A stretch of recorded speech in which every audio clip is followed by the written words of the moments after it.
Welcome to University of Iowa softball for a Wednesday afternoon, a beautiful day in May as the Iowa Hawkeyes travel to Cedar Falls this afternoon to tangle with the Northern Iowa Panthers. Good afternoon.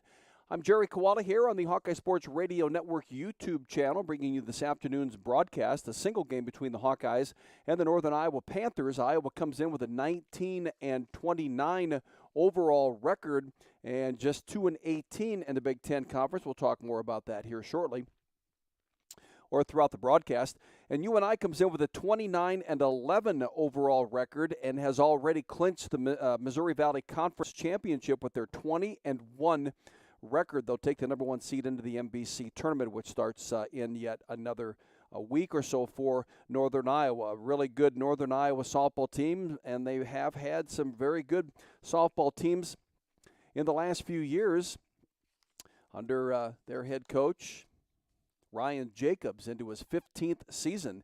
They made their first NCAA tournament appearance ever last year in their 32-20 overall record when they went on to face Iowa State and lose in that Iowa State game.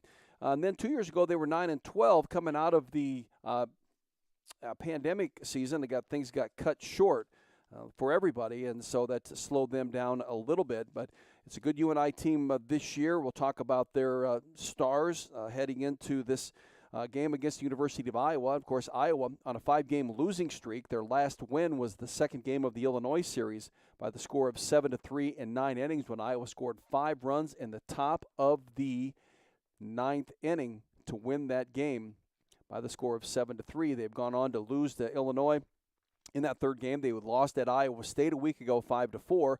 They were swept by Northwestern over the weekend 9-5 and 4-0 in pretty competitive softball games. And then Sunday was a 5-inning game in which Northwestern beat the Hawks by the score of 9-0. The Hawks will send to the circle today Emma Henderson. Henderson, just a freshman from Battleground, Indiana, going to make her 8th start of the season, and this will be the second in the circle. She has started that as a designated hitter and at first base on various occasions this season. This will be her 8th start, but just her second as a pitcher. And the last time she started in the circle was on the 12th of April at Nebraska. In the second game of that doubleheader, she went an inning and a third, gave up 5 hits, 4 runs, 3 of them earned. That's her last start, but she has made an appearance. She pitched an inning against Ohio State in the series, and she pitched in 1 inning against Illinois at Illinois 2 weekends ago. So they are going to go with Emma, going to give her some time in the circle here this afternoon, and we'll get things started here shortly between Iowa and Northern Iowa from Cedar Falls. Bradley Klosterman will lead it off for the Hawks. Nia Carter, Denali Lecker batting 3rd, Kellena Burns batting 4th, Sophia Morris 5th, Sammy Diaz batting 6th, playing second base. Grace Baines is playing third base and batting 7th. Marissa Peak is batting 8th. And catching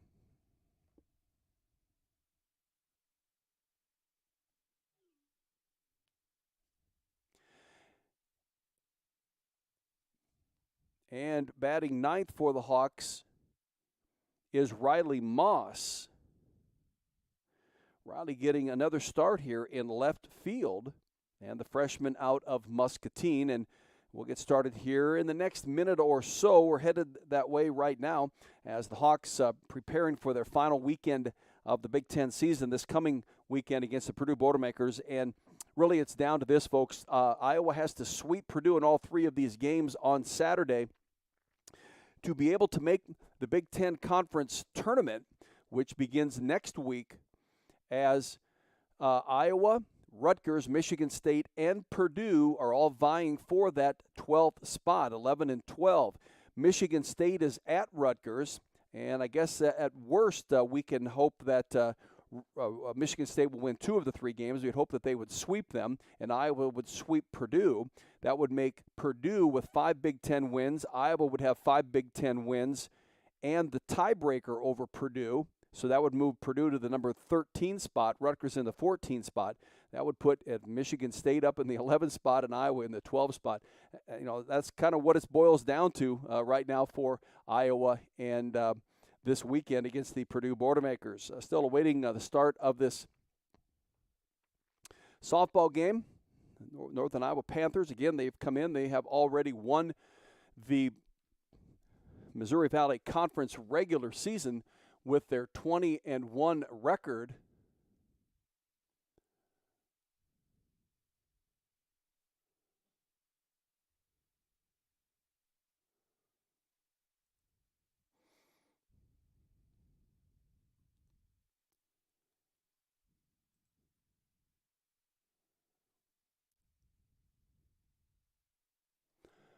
And Bridie Klosterman will get it started for the Iowa Hawkeyes here this afternoon.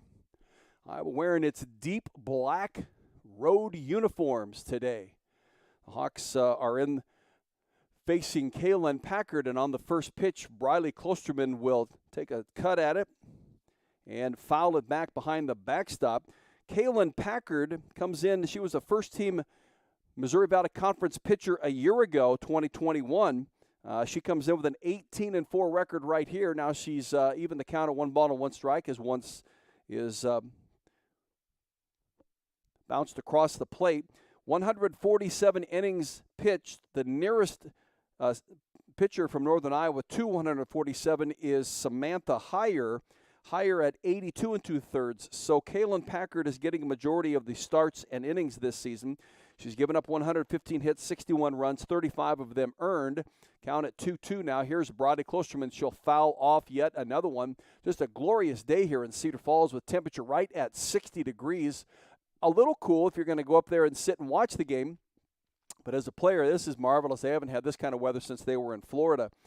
So Packard's ERA is at 1.67. This is her 25th start and 26th appearance. Here is the 2-2. That's called strike three, hitting that outside corner. Looked a little bit low, and I'm sure that Brodie thought the very same thing, but the umpire thought differently. So Brodie down on strikes, and on the season, that is the 170th strikeout for Kellena Packard. She also is a Missouri Valley Conference preseason player of the year. Here is Nia Carter for the Hawks. And she looks at the first pitch. It's called strike one on the outside corner from Kellena Packard. Packard is a redshirt junior from Beloit, Wisconsin for the Northern Iowa Panthers. Good, solid Northern Iowa team. Here is the 0-1 to Nia Carter. She takes a cut at. Now she's down on the count at no balls and 2 strikes. Beautiful facility here at Northern Iowa. Nice, just a great day for college softball. Let's see if the Hawks can't cut loose here against Northern Iowa, a good Northern Iowa team. Here's the 0-2 that's outside, and Nia Carter won't chase it. For UNI, they are behind the plate. Emmy Wells catching Kellena Packard. At third base is Brook Snyder. Shortstop Kylie Sanders. And here is the 1-2 that's outside, so 2 balls and 2 strikes. Second base is Taylor Hogan. At first base is Darren Lambrecht. Out in left field is Cameron Shafer. Center field, Madison Parks. And in right field is Sami Moss. Maya Dodge is the designated hitter, and she will lead off, just a freshman, but she's a tremendous athlete out of Cedar Rapids Kennedy. Remember, her high school career was very good for Cedar Rapids Kennedy. Played on a state championship team 2 years ago with Kaylin Kinney, who is now at Nebraska. Here is Nia Carter hitting one to the opposite field out down the left field line. It's a fair ball, so she's around first and around second, and she'll stop there with a stand-up double. Opposite field stand-up double for Nia Carter. That thing landed just inside the left field line, and it gives Nia Carter a double for the game to start off, and that for Nia is her 4th double. She batting .385 coming into the game. She's been on a little bit of a slide here recently, but she's on second base with 1 out. Here's Denali Lecker. Lecker looks at a pitch that is down and in on her. Denali not throwing today, and she usually has done double duty quite a bit this year. That's a lot to ask of an athlete, but Denali certainly takes it on like a trooper. She comes in to this at-bat with a .289 average. And here is the 1-0 that becomes strike one. The ball hits the inside corner. Denali, 35 hits and 121 at-bats, 4 doubles, a triple. She leads the team in home runs with 10. One of a few Hawkeyes in history as an underclassman to get to double-digit home runs. And here is the 1-1 that's a drop ball, and Packard gets it past Denali Lecker, and so Denali down on the count at 1 ball and 2 strikes. Brody Klosterman started off striking out for the Hawkeyes in this at-bat. Nia Carter just doubled on the left field line, and Denali Lecker at the plate with 1 out and a 1-2 count. Here's the pitch from Kalen Packard, one that Denali will get around on. Denali likes that pitch right over the plate, but anywhere over the plate, she's got a very quick bat, good, heavy, strong bat. She can place that ball. She's hit home runs to dead center field. I've seen 3 of them already this year. She's hit 10 of them, as I'd mentioned, but 3 of them to dead center field, so she's very capable, very strong. Here's the 1-2 again. This one she gets around on and will foul it back. 8 multi-hit games on the season for Denali. She had a 5-game hitting streak back from the beginning of the Ohio State series all the way through the 2nd game at Illinois. Hit that home run against Illinois to win it. Here's one that she hits to the opposite field. It'll be just foul off the right field line. Kind of a check swing foul. Last year, she started 39 of the 43 games that she played in. Batted .322 as a freshman, 39 hits, 121 at-bats. With 10 doubles and 4 home runs, 28 runs batted in that last year. Nia Carter at second base. Here's the 1-2 again from Kalen Packard, one that is an off-speed pitch that's fouled. Packard's got good control, good change in velocity, so the Hawkeye hitter's going to have to step right in there, see that pitch coming in. Count remains the same at 1 ball and 2 strikes. On the number 3 hitter out of Ogden, Denali Lecker. Here is the 1-2. And it's a pitch that's outside. 2 balls and 2 strikes. Second team All-Big Ten a year ago was Denali as a freshman. Didn't get much time in the circle as a pitcher. As a matter of fact, she only threw 3 1/3 innings last year. Here's the 2-2 again to Denali Lecker. One that she gets up into the air, and it'll push the center fielder back. Nia Carter tagging but will not go. That's Madison Parks making the grab out in center field. So 2 gone in Iowa's top of the 1st inning. Denali got around on it. I think she just kind of reached out there to poke it more than be able to hit it. I think she'll recognize that the next time that she comes to the plate. Kellena Burns now will step to the batter's box. Kellena, .254 batting average, 29 hits, 114 at-bats. Looks at a first pitch strike, no balls and 1 strike on Kellena. Kellena had been on a little bit of a tear here recently. Swinging the bat real well, just not getting that ball in fair territory. Here's one that she'll foul. It won't go. It will go foul. She got underneath it, hit it just out in front of the plate, hit the ground. Both Packard and the catcher, Emmy Wells, let it roll back and foul down the first base line. And so Kellena Burns will step back into the right-handed batter's box with an 0-2 count on her. It would have been great if that thing would have just died right where it was, just a foot inside the first base line, but it doesn't. And now Kellena Burns at the plate, an 0-2 count on her. Nia Carter at second, 1 out. Here is the 0-2. That's now 1 ball and 2 strikes. Actually, there's 2 outs. A year ago, Kellena, .238 hitter, 24 hits and 101 at-bats. Started 31 of the 39 games. Played a lot of first base last year and designated hit. Here is the 1-2, right back up through the circle and a base hit. Around third base and being fumbled out in center field, coming in to score is Nia Carter. Madison Parks out in center field was charging on the ball. Really was going to have a good throw because it was from short center field as Nia Carter was around third base, and Parks bobbled it trying to pick it up. That allowed Nia to score on the single by Kellena Burns, and Iowa now up 1-0 in the top of the first inning. Sophia Morris now at the plate for the Hawks. The left-handed hitting Sophia with Kellena Burns at first. Here is the pitch that's up and away from Sophia. Morris batting right at .300. She has started, this is her 38th game, and 42 of them played, 27 hits and 90 at-bats. Has a teammate at first base. The Hawks with a run in here in the top of the first. Pitch again upstairs by Kalen Packard.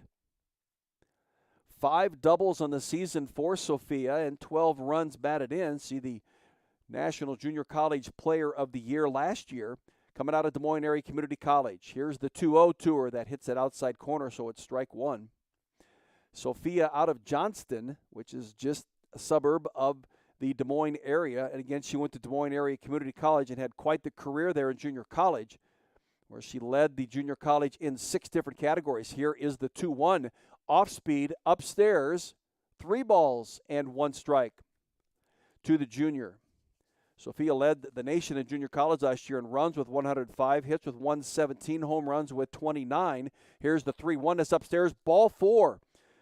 She also had 92 runs batted in, 234 total bases, and 40 walks a year ago. And here she draws another walk. That'll move Kellena Burns on to second base. And for Kaylin Packard, it is the 52nd base on balls that she has issued, and now the Hawks are going to put in a pinch runner. Haley Down will come in and run for Kellena Burns at second base here in the top of the first inning with 2 outs, and the batter is Sammy Diaz. Diaz had been on a little bit of a tear too, swinging the bat nicely in the number 6 position. Had 2 hits in the Illinois series, had 1 hit in the Northwestern series last weekend. Also walked 1 time last weekend. Here is the 1-0 that she takes a cut at and will miss. Iowa with the early lead at 1-0. Brodie Klosterman started it off, striking out. Nia Carter doubled to left field, and she scored on the single by Kellena Burns. 2 outs, runners at first and second. Sammy, a good cut again, and Kaylin Packard just throws it right by her. Sammy, during the middle part of this season, from the Oklahoma game through the second game of Ohio State on the 16th of April, had only 1 hit in those 11 games. That consumes 11 games. So she was hitless in 10 of 11 games. Here's the 1-2 right down the middle, strike 3. But the Hawks get a run. They leave 2 on base, which had really been their nemesis all season long. And they lead this game 1-0 heading into the bottom of the first inning. Iowa 1, Northern Iowa 0. You're listening to Iowa Hawkeye Softball on the Hawkeye Sports Radio Network YouTube channel. Have you heard about this new type of television experience from Epson? It's called the Epic Vision Ultra Laser Projection TV. It combines a new type of laser projection technology along with a unique Epson Silverflex screen to produce an epic 120-inch 4K Pro UHD picture that's up to 4 times bigger than a traditional 60-inch TV. There's no better way to watch live sports, and watching Iowa basketball play live on this big bright TV is simply awesome. If you're a sports fanatic like me, you need to check this new Epson TV out for yourself. Visit Epson.com/TV to learn more. Well, the Iowa baseball team played this afternoon and lost to Illinois State by the score of 3-2. Iowa gets back into the Big Ten with the Purdue Boilermakers this Friday, Saturday, and Sunday. As a matter of fact, the Purdue softball team also in Iowa City to square off against the Hawkeyes. So it'll be a Purdue weekend of softball, baseball in Iowa City. The first game for the baseball team on Friday is at 4 o'clock. And I'll have the broadcast for you from Bob Pearl Field for Iowa softball, Iowa Purdue softball at 5 o'clock on Friday for Iowa and Purdue. Now remember, it is supposed to rain Thursday night into Friday. I'm not sure how long the rain will extend into Friday. It looks like they might get a break about mid-afternoon on Friday. We can only hope, but we'll know more about it on Friday. So just plan on the game being at 5 o'clock, the softball game, the baseball game at 4 o'clock. The Hawks get a run and lead Northern Iowa 1-0. And it'll be Emma Henderson stepping into the circle for the Iowa Hawkeyes. She's making just her second start of the season, her 8th appearance. 9 1/3 innings pitched she has thrown, facing Maya Dodge, sensational freshman for Northern Iowa, out of Cedar Rapids, prepping at Kennedy High School, the designated hitter. She's batting .378, 51 hits, 135 at-bats, 7 doubles, 2 triples, and she, my friends, has hit 12 home runs. So she's got some power in that bat and leading off. Against Emma Henderson, here's the 1-0 that now becomes 2 balls and no strikes. Emma, in her 9 1/3 innings pitched, has given up 20 hits, 15 runs, 9 of them earned, thus her 6.75 ERA. She's walked 3 and struck out just 1 batter on the season. But a freshman, she and her sister Anna here at the University of Iowa. So glad to have them in Hawkeye uniforms. Excellent softball players from Battleground, Indiana. Here's the 2-0 that's down and in on Maya Dodge. Emma being careful with her. The Hawks in the field. Behind the plates, Marissa Peak. Catching Emma today. Third base is Grace Baines. Sophia Morris at short. Sammy Diaz at second. And Kellena Burns at first. Here's the 3-0 to Maya Dodge. And it is called strike 1. Out in left field is freshman Roddy Moss. In center field is the sophomore Brodie Klosterman. And then in right field is junior Nia Carter. Just an excellent day on tap here for softball in Cedar Falls. 60 degrees. There's a breeze out of the east, though. Here's the 3-1 to Maya. It's upstairs. Maya draws a walk to lead off this game. And for Maya, it's the 19th time that she has been issued a base on balls. So at first base, she certainly is a player to reckon with in the stolen base department. She has stolen 18 bases in 22 attempts. So she probably will be on the move. Marissa Peak behind the plate, alert to it. Here is the first pitch, and it is called strike 1 on the outside corner. Sami Moss is the batter. Sammy, a .281 hitter, 36 hits, 128 at-bats. Sammy is a redshirt sophomore out of Mount Vernon, just east of Cedar Rapids. Here is the 0-1, and it's down and in, and Maya Dodge faked to go. Marissa was about to crank from the stance. Didn't have to. Maya held on. So it's 1 ball and 1 strike. Sammy with 36 hits, 128 at-bats, 5 doubles, no triples, but she has hit 2 home runs. Here is the 1-1 that's just off the plate. 2 balls and 1 strike. As a matter of fact, as we take a look at the lineup, 8 of the 9 players in the lineup, and I'll check that for sure, 8 of the 9 players in the lineup have at least 2 home runs hit on the season. Here now is the 2-1 from Emma Henderson, and it's an off-speed pitch just off the plate on the outside. Boy, that was a nice pitch by Emma Henderson. 3 balls and 1 strike. Nobody out. Maya Dodge at first base, and the left-handed hitting Sami Moss at the plate. Emma Henderson in the circle for the Hawks. Here is the windup and the release. Nice off-speed pitch. She gets Moss out in front of and misses on the swing, so it's a full count. Northern Iowa 29-11 on the season. They're on a 16-game winning streak. It's a lot of wins in a row. They won a doubleheader at Indiana State this past weekend. Here is the 3-2 to Sami Moss. One that she rips out into left field, right at Riley Moss, and around second base to third, and the slide safely is Maya Dodge. She didn't hesitate around second. That ball was hit directly to Riley Moss on a line drive by Sami Moss, and Moss goes on to second with the throw going to third base. And now you and I in business with runners at second and third. Nobody out, and Madison Parks comes to the plate. Now the Hawkeye defense, going to talk in the circle. Head coach Renee Gillespie in her 4th season with the Hawks out there to discuss what they want to do. Certainly going to get the play at the plate. They got a ground ball to the infield. Madison Parks comes in with a .299 average. 35 hits, 117 at-bats, 5 doubles, a triple, but she's hit 7 home runs, so Emma Henderson going to have to be careful with her where she places her pitches. She certainly is capable of knocking the ball out of the park. Parks in her 3rd season playing for Ryan Jacobs.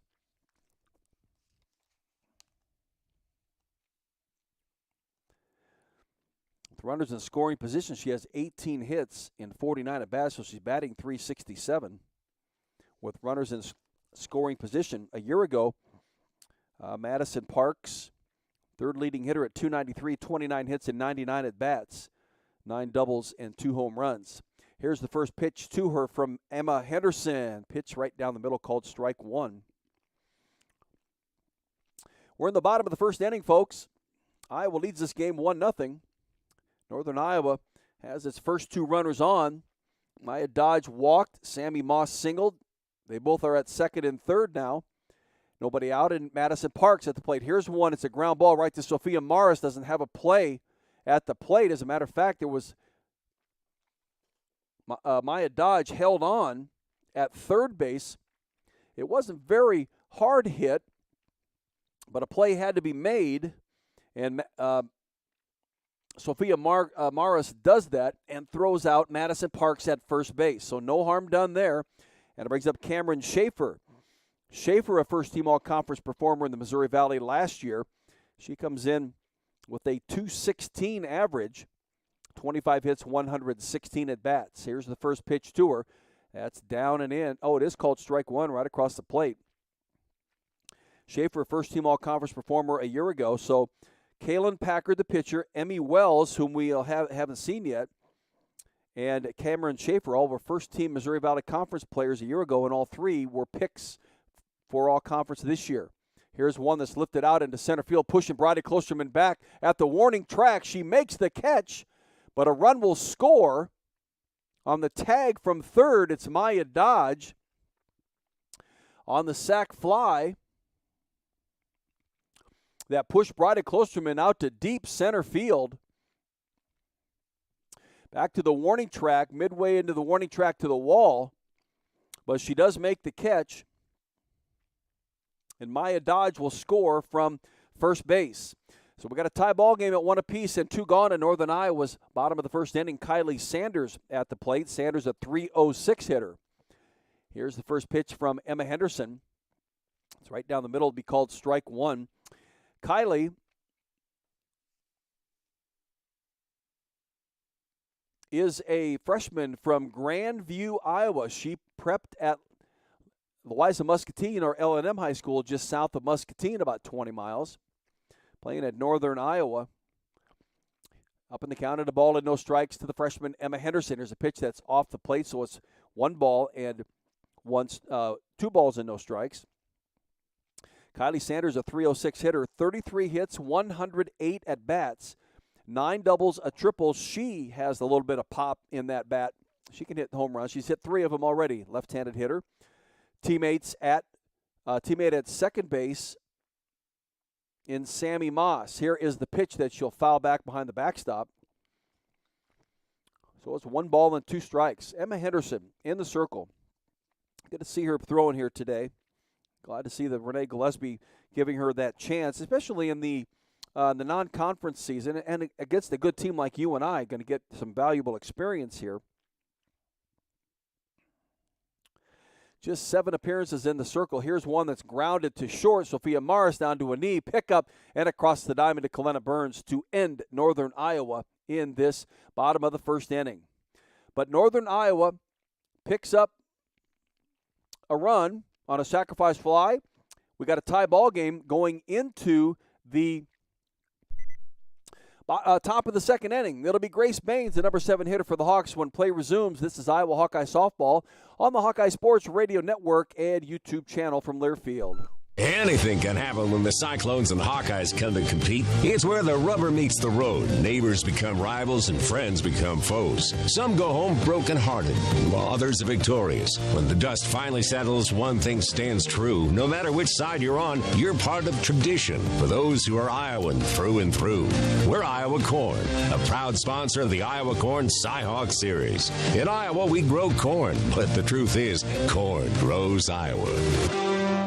Well, we know how the Iowa Corn Cy-Hawk Series ended this year, with Iowa State beating Iowa in softball last Wednesday, 5-4. Iowa State wrapped up the Iowa Corn Cy-Hawk Series for the 2021-22 academic school year.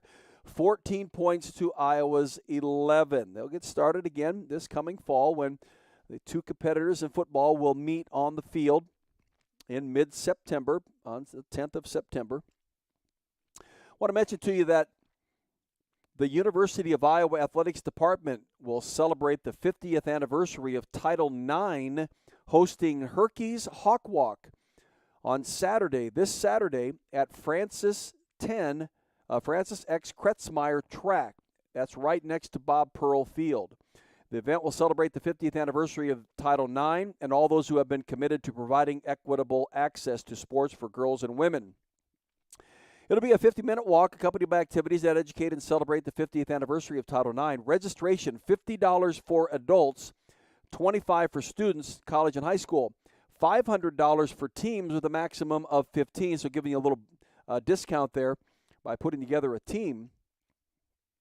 Fans attending the walk receive a free ticket to the softball game that afternoon against the Purdue Boilermakers. That is the Hawkeyes Hawk Walk to celebrate the 50th anniversary of Title IX this Saturday at Kretzmeyer Track next to the Hawkeye softball facility, Bob Pearl Field. Grace Baines steps into the right-handed batter's box and is down on the count at no balls and 2 strikes. Here's the 0-2, an off-speed pitch. He hits right at third base. Nice play to pick it up right in front of third base on the third base line. That is Brook Snyder making the play, throwing across the diamond to get Grace Baines hustling down the line. Baines batting .225 coming into the game, 27 hits, 120 at bats. Marissa Peak now at the plate for the Hawks. The sophomore catcher from Wentzville, Missouri, takes a good cut at the first pitch and misses, and it's strike one. She had a couple of hits in the Northwestern Series last weekend, played in Friday and Saturday's games and did not catch on Sunday. She had an RBI with one of her hits in Game 1. Here is the 0-1 that she just gets around on and gets the end of the bat on it. Down on the count at a ball and 2 strikes. She also walked in that second game as she had a base hit and 2 official at-bats. She has 6 multi-hit games on the season. Down on the count at no balls and 2 strikes. Here's the 0-2 from Kaylin Packard, and it's upstairs. 1 ball and 2 strikes for Marissa Peak, coming in with a .268 average. Here's the 1-2 from Packard, one that Marissa will get around on and foul it back above the backstop. 22 hits and 82 at-bats for Marissa. 5 doubles, and she has hit she's got 4 doubles and has hit 2 home runs on the season. Here is the 1-2, an off-speed pitch that is outside, so it's ball 2 to the sophomore from Wentzville, Missouri, north and west of St. Louis, a suburb of the St. Louis area. Here's a ground ball that's batted foul by Marissa. A year ago, in her freshman year, batted .224 with 24 hits and 107 at-bats. Started 36 of the 38 games she played.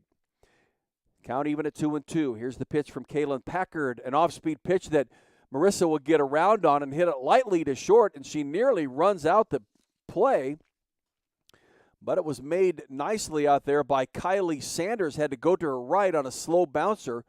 She had to pick it up with her left hand because it took an odd bounce on her, and her right hand was away, so that extra part of a second caused her to delay in getting that ball across the diamond, but she does so in time to get Marissa Peak.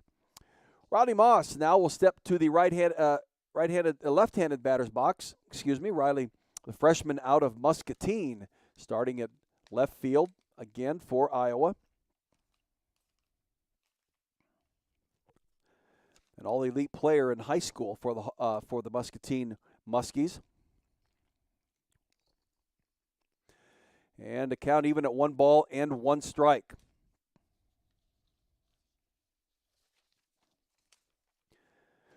Riley did start in left field a couple times in the Northwestern Series. Here is an off-speed pitch. It's 1 ball and 2 strikes.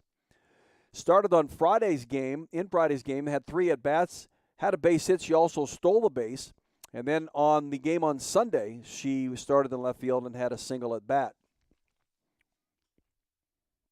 Here is the 1-2 that's down and away, so 2 balls and 2 strikes. 2-time All-Stater out of Muscatine. She has just shy of 100 stolen bases in her high school career. Her father played baseball at Northern Iowa. Here's a pitch and a swing and a miss by Riley, and she strikes out. So 3 up and 3 down for the Hawks. Here in the top of the second inning, we go into the bottom of the second, and we're tied at 1 between Northern Iowa and the University of Iowa Hawkeyes. This is Iowa Hawkeye Softball on the Hawkeye Sports Radio Network YouTube channel from Learfield. Looking for a place to go before and after Hawkeye home games? Make a night of it at Graduate Iowa City Hotel. Take advantage of our in-house Topgolf Swing Suite for a full bar and a menu of American classics, and most importantly, a selection of exciting virtual games from favorites like golf, football, and baseball to more unique options like zombie dodgeball. Call 319-337-4058 for details and reservations at Graduate Iowa City Hotel. Iowa City Tire and Service is a proud supporter of Hawkeye Softball. Find them at 410 Kirkwood Avenue in Iowa City or online at ictire.com. Iowa City Tire, where service actually comes first. And they'll be sponsoring Iowa Softball this weekend. I'm not sure which game that they will have. Sunday's game is a radio game. I'm trying to convince those powers to be that would be the game that they should be doing. I had a nice interview with the newest owner of Iowa City Tire, Andy Miller, in the last few days. Sensational individual. And Iowa City Tire, just a long-time supporter, number one of Iowa Hawkeye sports. And we're talking long time, 60 years. But number two, they've been a long-time standing business in the city of Iowa City. So please give your support to Iowa City Tire, again on 410 Kirkwood Avenue in Iowa City, just off of Gilbert Street.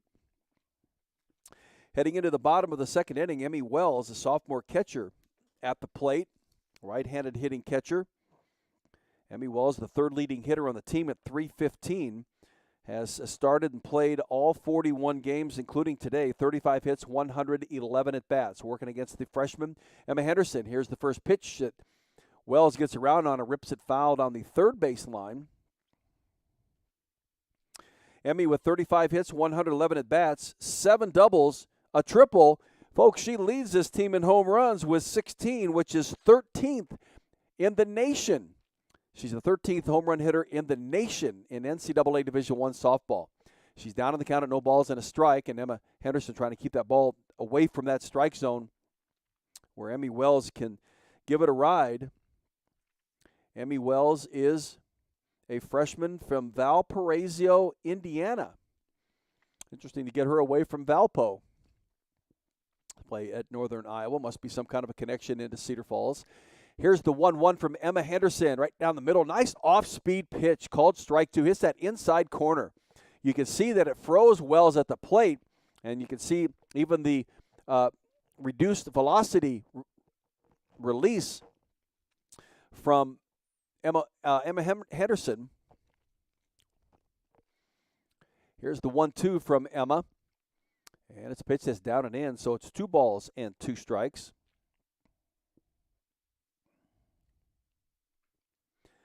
Emmy Wells hit the 61st home run of the season at Indiana State, and I mention that because that's the most of any Northern Iowa Panther team in a season. Here is the 2-2 that Wells gets around on and fouls it back into the backstop. Count remains the same at 2 balls and 2 strikes. She also leads the Missouri Valley Conference in runs batted in. She has 46, and that is 13th in the nation. So she, batting in the number 6 spot, Emmy Wells, certainly a batter that the Hawks really going to have to be concerned about. Here's the 2-2 from Emma Henderson, a pitch that's just high, hit that inside part of the plate. And it's a full count at 3 balls and 2 strikes on Emmy Wells. All-conference performer a year ago, first-team all-conference. Here is the 3-2 pitch from Emma Henderson. And it's delivered and fouled, ripped down the third base line. Emmy last year had 6 home runs on the season and 30 runs batted in. But all that good enough to have her be Missouri Valley Conference all-conference performer. Now, they were 23-8 in the conference. They played 52 games. So she must have had a sensational conference season. Full count again on Emmy Wells. Here comes the pitch from Emma Henderson. And it's down and in, and she gets a hold of this one out to left field. And, folks, she has her 17th home run of the season. Got a pitch over the plate, got around on it strongly, and she has given Northern Iowa a 2-1 lead with her 17th home run of the season. Emmy Wells. And 47th RBI, a solo home run right out to left field. So UNI leads this game 2-1. And for Emma Henderson, that is the 5th home run that she has allowed this season. In her short times that she has been in the circle, the last home run she gave up was at Nebraska in game number 2.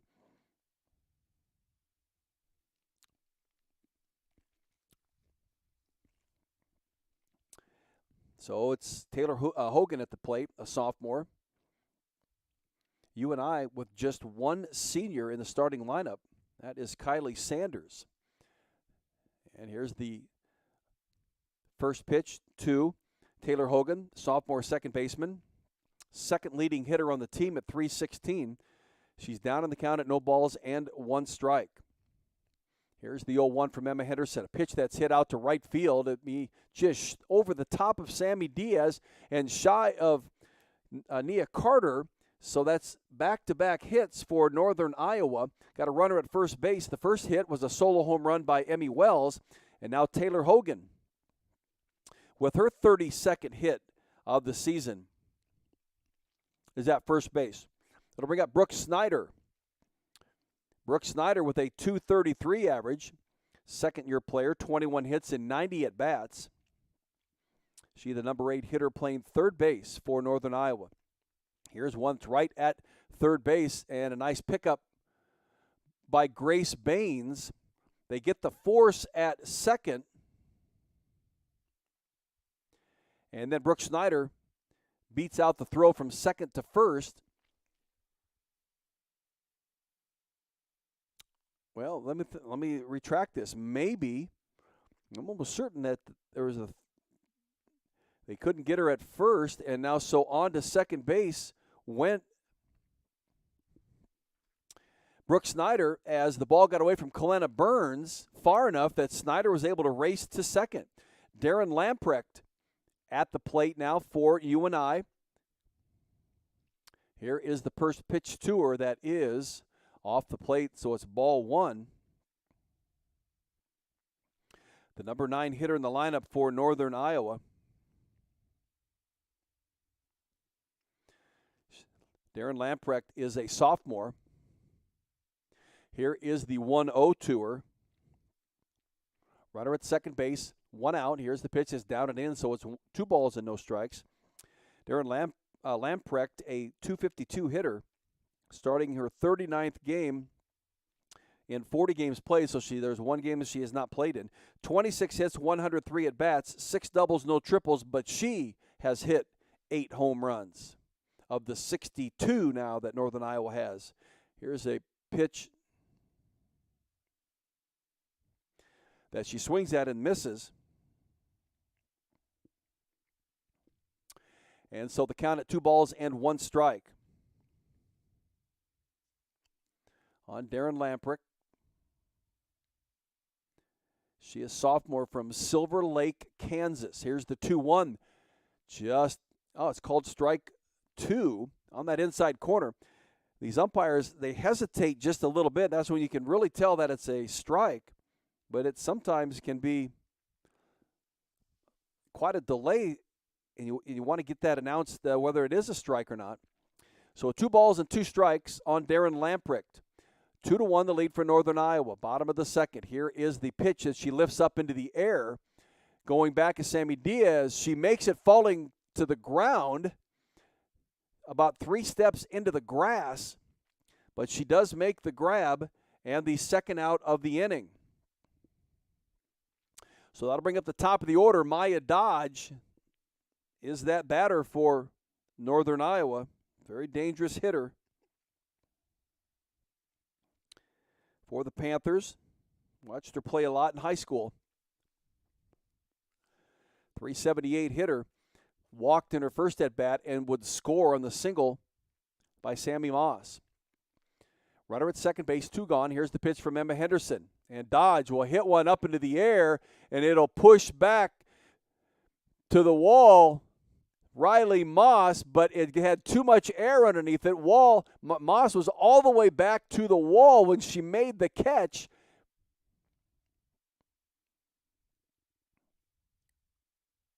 And Emmy Wells' solo home run gives UNI the 2-1 lead as we head into the top of the third inning. And when play resumes, it'll be the top of the order for the Hawks and Bradley Klosterman. This is Iowa Hawkeye Softball on the Hawkeye Sports Radio Network YouTube channel from Learfield. In Iowa, we grow corn, a lot of corn. We love seeing our farmers in the fields, and although they're perfect strangers, we know them. We know them by their equipment covered in dust. We know them by their work ethic, where days off don't exist. We know them by the way they wave, passing strangers alike on a 2-lane road. We know them in the midst of our kitchen as we prepare another family meal. In Iowa, we grow corn, but the truth is, corn grows Iowa. The Iowa corn farmers are proud to be on the sidelines for the Iowa Hawkeyes. University of Iowa Sports Medicine delivers comprehensive care for competitive and recreational athletes of all ages. Our team of orthopedic surgeons, physicians, and specialists are committed to reducing pain and injury through our advanced training and experience. Same-day, next-day appointments available, no referral needed. Learn more by visiting uihc.org/sportsmedicine. As I'd mentioned, Iowa baseball lost to Illinois State this afternoon 3-2. The Hawkeyes will host Purdue this weekend, Friday, Saturday, and Sunday. The first pitch on Friday at 4 o'clock. Men's golf team finished 7th at the Big Ten Championships this past weekend, and that ends the Hawkeye season. There will be no postseason for them. Illinois was the team champion at 21 over par, 885. Iowa, 31 over par, 895. David Nifall of Northwestern was the individual champion with a 1 under 215. Iowa's top golfer was Ryan Clay, tied for 12th at 6 over 222. Bradley Klosterman steps into the left-handed batter's box and looks at a pitch that's up and in on her. Bradley had 1 hit in the Northwestern series. Had 2 hits against Iowa State last Wednesday. Here is the line drive on the next pitch that she'll hit to second base. And Bradley Klosterman is out here in the top of the third inning. 1 gone, and it's Nia Carter. Stepping to the plate, Nia doubled and scored on the Kellena Burns single back in the first inning.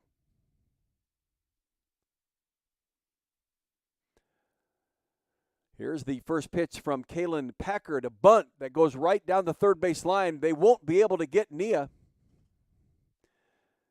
I'm going to give her a base hit, but we'll await the official scoring from Northern Iowa. Nia Carter on for the second time here today. She doubled in her first at-bat down the left field line. This one she bunts right back to the circle and almost to the right of the circle. Well, left of the circle as you look out, and that's next to third base. Denali Lecker steps to the plate. Denali flew up to center field in her last at-bat, pushed Parks back to the warning track. Has a teammate in Nia Carter on at first base, and 1 out in the top of the third inning. Northern Iowa with the 2-1 lead on the Hawks. Northern Iowa already the Missouri Valley Conference regular season champion. Here's the 1-0 to Denali. An off-speed pitch hits that inside corner. So it's 1 ball and 1 strike on the sophomore out of Ogden. Denali Lecker had 3 hits in the Northwestern series. She hit a solo home run in the Friday game last Friday. Here's the 1-1 to her that's upstairs, and it's called strike 2. Nia Carter may have strayed off a little bit too much, but that was a really quick snap throw by the catcher, Emmy Wells, down to first base to see if they couldn't get Nia off first base, and they don't get her.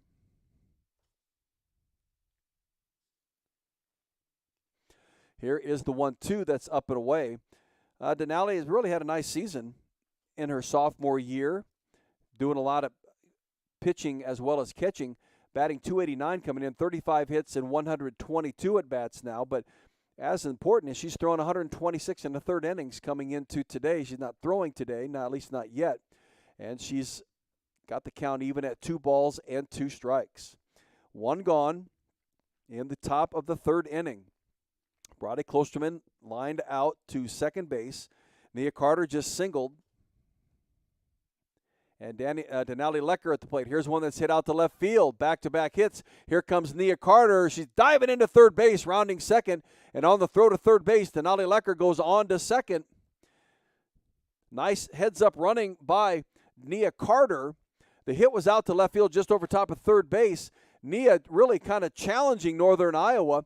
They may have had a play on her, but I don't know that they would have got her anyway. She dives into third base, and Denali Lecker goes on to second after she singles. Hawkeyes in business here with only 1 out.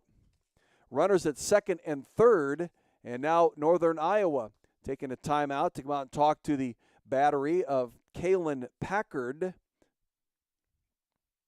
and Emmy Wells. Kaylin Packard, a redshirt junior from Beloit, Wisconsin. Getting some instruction now from pitching coach of Northern Iowa. Iowa leads the all-time series between the two, 31-25. Their last appearance was in 2019. They didn't play last year because it was an all-Big Ten season last year for the Hawks.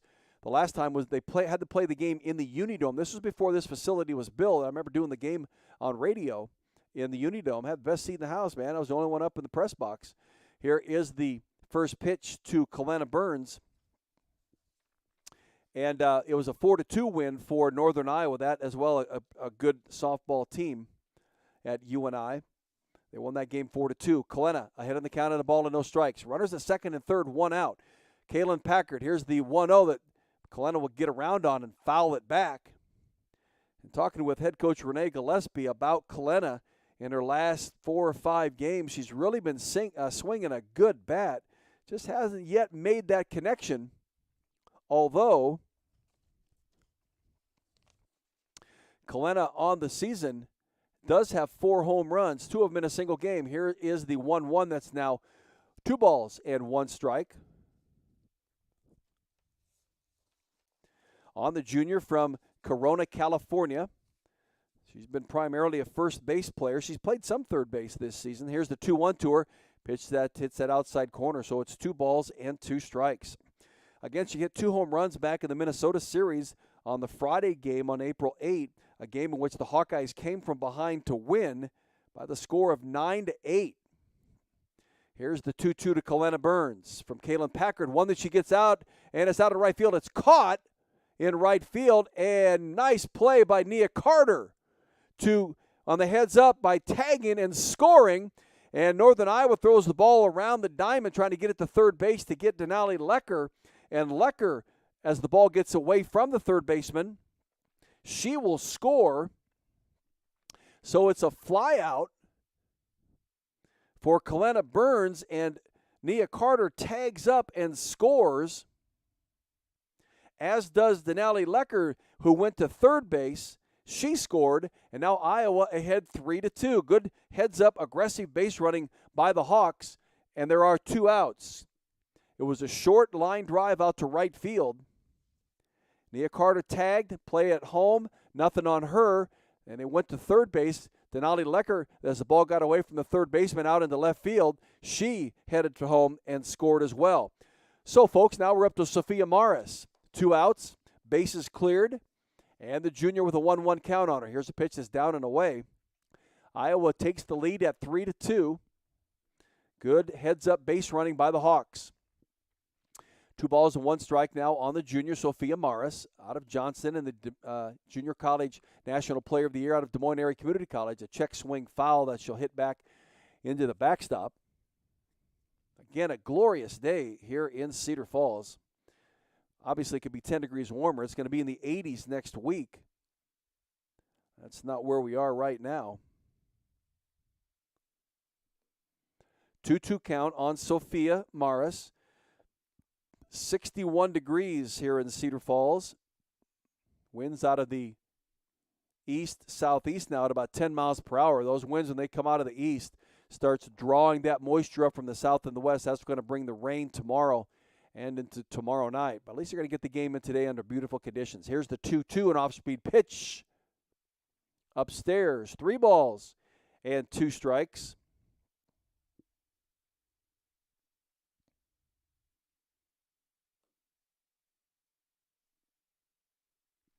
On the junior shortstop, here's the 3-2 that she gets around on, and she'll foul it back into the backstop.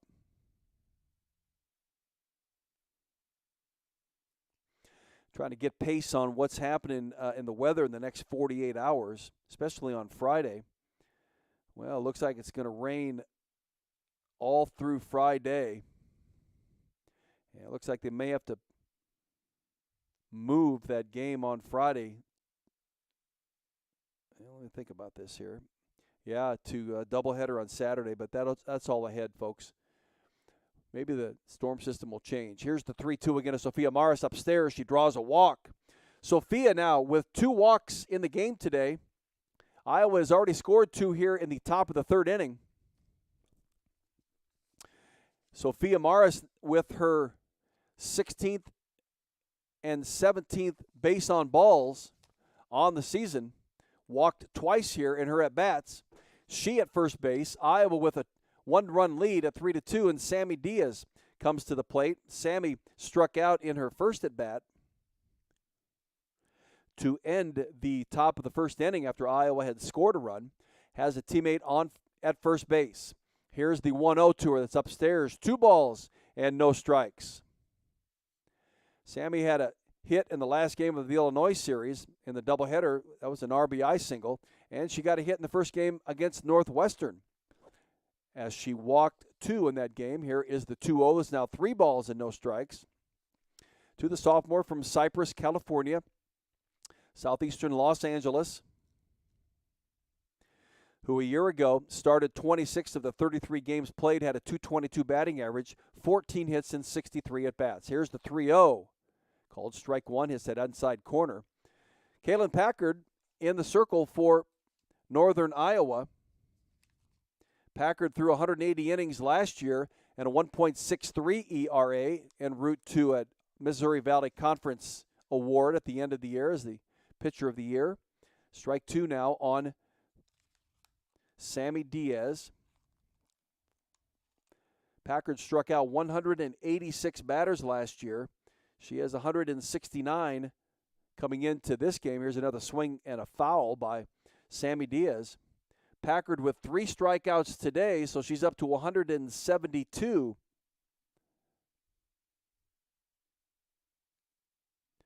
Three balls and 2 strikes on the sophomore, Sammy Diaz. Here's the pitch from Packard, one that Sammy gets around on, hits it out to right field, and on the hit, rounding second base was Sophia Morris all the way to third, and the Hawks in business again as Sammy Diaz gets her first hit of the day, hits it out to right field. Nice piece of hitting there by Sammy, went with the pitch, got the fat part of the bat around it. Sophia quickly around second base on her way to third, and now Grace Baines will step to the right-handed batter's box. With runners on the corners, the Hawks already with 2 runs in this top of the 3rd inning, lead this game 3-2. Here is the first pitch from Packard. It's up and away, so it's ball 1. Grace coming into the game at a .225 hitter. She grounded out to third in her first at-bat back in the 2nd inning. Baines on the season, 27 hits and 121 at-bats, 6 doubles and a couple of triples. She has 18 runs batted in. She's certainly very capable of putting the ball in play. A year ago, batted 197 and started and played all 44 games, 90% of them at short. Here's the 1-0 that she gets around on and swings and misses. Had 24 hits and 122 at-bats a year ago, 5 doubles, and she belted 3 home runs a year ago. Count even at 1 ball and 1 strike. Sophia Morris at third, and now the home plate umpire asks for timeout. Sammy Diaz at first after just singling. We started back with a line drive by Bradley Klosterman. Nia Carter would single. Denali Lecker would single. Here's the 1-1 to Grace Baines, a strike 2. And then Kellena Burns would hit a fly out, a line drive out to right field. Nia Carter tagged and scored, tried to get her at home, and then they tried to get Denali Lecker at third. Ball scoots out into left field. Lecker scored. And that's the 2 runs. That was after 2 outs now. We've had Sophia Morris on a single walk and Sammy Davis on a single, and they now are at second and third as Diaz takes second base. 2 balls and 2 strikes on Grace Baines. Good position here for the Hawks. Here's the pitch from Kaylin Packard. Upstairs, 3 balls and 2 strikes on the sophomore from Kansas City, Kansas. I talked about last year, she started the season playing second base 6 of the first 6 games, and then they moved her to short for the next 38. Here's the 3-2, one that she gets around on and fouls it back. She started the majority of the games this year at shortstop and has only, as of recent, been playing third base. But she's got a good glove. Here's the 3-2 again as she bounds to second base. It's picked up and on to first for the ground out. Taylor Hogan to first, and that will end the Hawks here in the top of the 3rd inning. Iowa does leave 2 more runners on base. That makes 4 for the game, but Iowa gets 2 runs in and has a 3-2 lead as we head into the bottom of the 3rd inning. Iowa 3, Northern Iowa 2. This is Iowa Hawkeye Softball on the Hawkeye Sports Radio Network YouTube channel in Learfield. Hi, Hawkeye fans. My name is Denali. And I'm Briley, and we're members of your Iowa Hawkeye softball team. Our team is striving to be number 1. And that's why we trust our vehicles to Iowa City Tire and Service, the #1 automotive shop in Iowa City. Where service actually comes first. Iowa City Tire and Service, where their customers become friends because they treat you like family. Find them at 410 Kirkwood Avenue or online at ictire.com. Proud sponsors of Hawkeye Softball. Home of the Hawkeyes is Finkbine Golf Course and Bumps Restaurant. It is now open for the 2022 golf season, featuring 18 holes of superb public golf at Finkbine, as well as handcrafted American fare. Stop by today to enjoy quality golf and delicious food at Bumps Restaurant. Well, we head into the bottom of the 3rd inning. Iowa has regained the lead at 3-2 on Northern Iowa. Panthers will have their number 2 hitter in the lineup at the plate in Sami Moss. She singled in her last at-bat. Again, Iowa has had trouble getting runs across the plate when they've had them on base. Still 4 runners have been left on base, but Iowa has been able to score 3 runs in this game so far, and we're just into 3 at-bats. So hopefully the Hawks can get into a little bit of a rhythm and continue to add to their run total. Sami Moss, sophomore out of Mount Vernon, had a high school career. It's tremendous. She singled in her last at-bat, which was back in the 1st inning. That single would score Maya Dodge. Working against the freshman, Emma Henderson. Here is, actually, it's Catherine Cerna now who's come in to throw for the University of Iowa. And she's ahead in the count at no balls and 1 strike on the sophomore Sami Moss. Here is the 0-1. That's now 1 ball and 1 strike. So Catherine Cerna enters the game for the Hawks here in the bottom of the 3rd inning. She a freshman from Santa Fe Springs, California. Here is the 1-1, an off-speed pitch that is high and away. Catherine, a tall lady, at 5'10", right-handed pitcher, got a good long stride and very strong with her pitches. Last pitched against Ohio State where she went 3 innings. Here's one that's lifted up into the air and foul. Cerna making just her 7th appearance, has pitched only 10 innings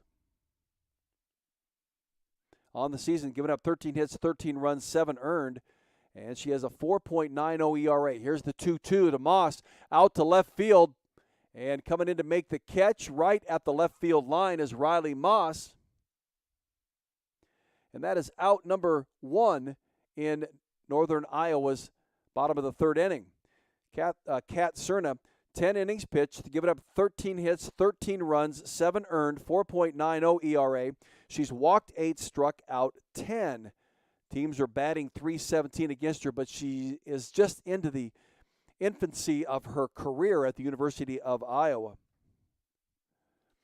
Here is the next batter in line is Madison Parks, grounded out to Sophia Morris at shortstop in her first appearance back in the first inning. Kat Cerna in high school, her senior year, had a .79 ERA with 116 strikeouts. So certainly a superb high school pitcher, no question why head coach Renee Gillespie and staff went after her to get her to come out here to the University of Iowa. She is majoring in elementary education, going to be a teacher and perhaps a softball coach, I would think. Last year, she was a premium game, fast pitch, AA watch list player, so certainly nationwide appeal. Here's the 1-1 pitch. It's now 2 balls and 1 strike against Madison Parks. Parks, redshirt sophomore out of Pella. Playing softball at the University of Northern Iowa. 2 balls and 1 strike on here. Bottom of the third, Iowa 3, Northern Iowa 2. Here's a check swing out to left field, and it's going to fall for a base hit. And coming around second, do they got a play? No, they don't. They have a play, can't get Parks. That ball was hit right down the left field line, and Roddy Moss had to run a long way to get it. She picked it up, and Sammy Diaz waiting at second base for the throw and not even hesitating. It was close. That was very, very close. But they're saying that Madison Parks slid ahead of the throw onto the base. So with 1 out, it brings up Cameron Shafer. Shafer hit a sacrifice fly out to Bridie Klosterman in her last at-bat, scored Maya Dodge.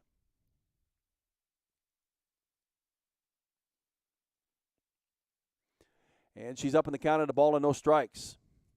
Cameron Shafer, first-team All-Conference Missouri Valley Conference player a year ago, and on the 2022 preseason All-Conference team for this year. Here's the 1-0, pitch down the middle, strike 1.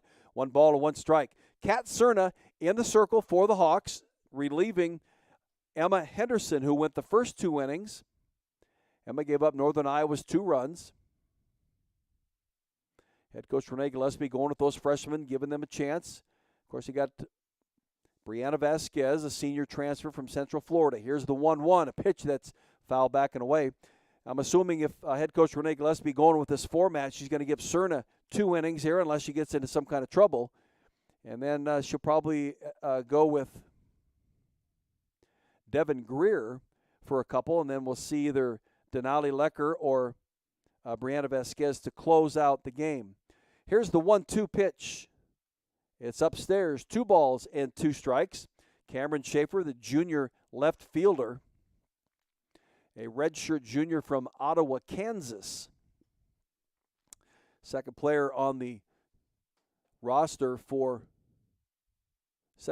Kansas on the roster for Northern Iowa. Here's a swing and a miss. Nice off-speed pitch that strikes out Cameron Shafer. That's out number 2. For the Hawkeye defense here in this bottom of the third inning. Kat Cerna in the circle for the Hawks. Kylie Sanders, a freshman shortstop, now at the plate. She grounded out to Sophia Morris in her first at-bat. Runner at second base. Here's the first pitch to her that's called strike 1 on the outside corner. Sami Moss started off this at-bat with a fly out to left field. Madison Parks would follow that with a double. Cameron Shafer just struck out for the second out. And Kylie Sanders at the plate with an 0-1 count on her, the left-handed hitting Sanders. Here is the pitch from Cerna. Pitch that's down and away, gets away from Marissa Peak. They got to play at third, but not in time to get Madison Parks. You just don't have a lot of time. That ball scooted to the left of Marissa Peak. And that was just everything that Parks needed to get to third base. So with 2 outs, runner at third base, a 1-1 count on Kylie Sanders. Left-handed hitter looking out at Kat Cerna. Here's the 1-1 pitch that is called. They're going to appeal down the third base line. Going to say that she went around on it. She did a check swing. Apparently the home plate umpire was going to call it a ball if it hadn't been appealed down to the third base line, and he rings her up for a strike. So 1 ball and 2 strikes on Kylie Sanders. Here's the 1-2 from Kat Cerna. An off-speed pitch that she'll get around on, hit it out to left field. Coming on to make the catch in left center field is Riley Moss. And that will end Northern Iowa here in the bottom of the third inning. We go to the top of the fourth. Marissa Peak will get it started for the Hawks in the number 8 position of the batting order. When play resumes, this is Iowa Hawkeye softball on the Hawkeye Sports Radio Network YouTube channel from Learfield.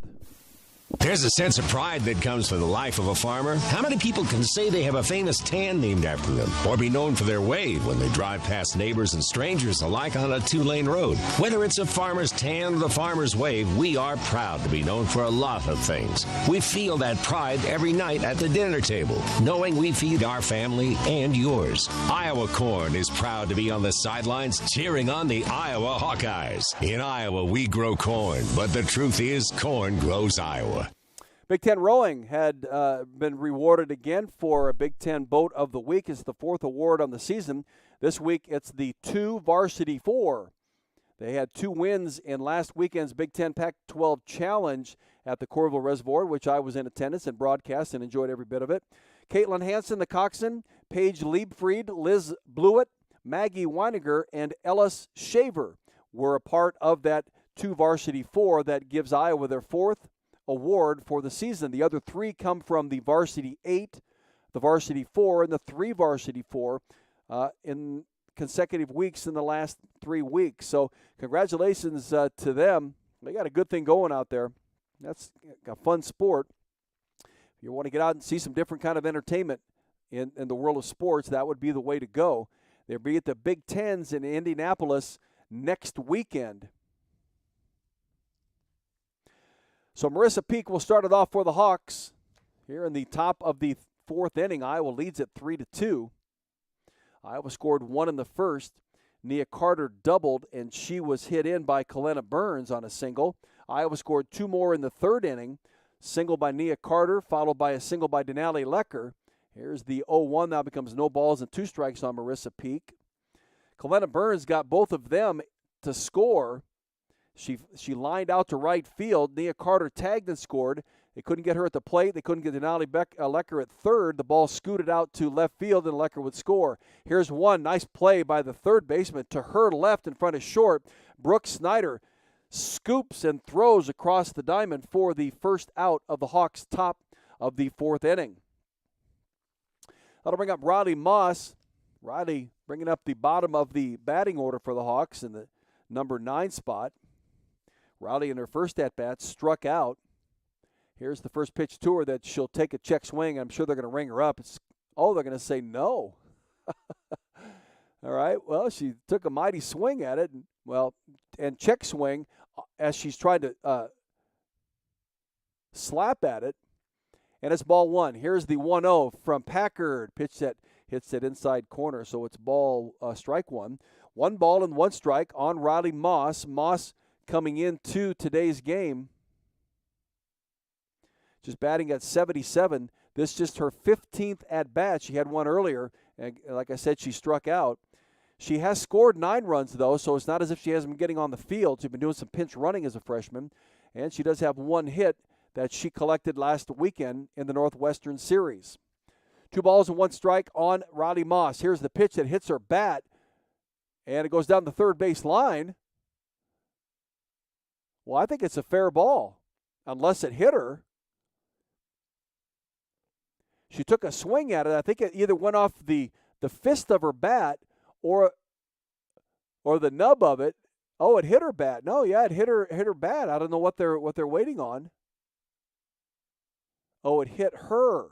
It hit her left arm is what it did. She did step out of the box, though.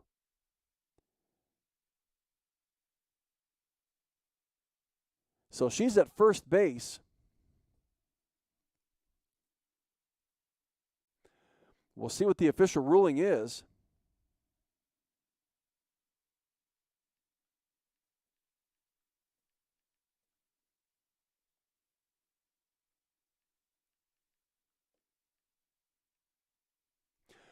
So she's at first base, but I'm not quite sure if it's going to be a base hit or if it's a hit batter.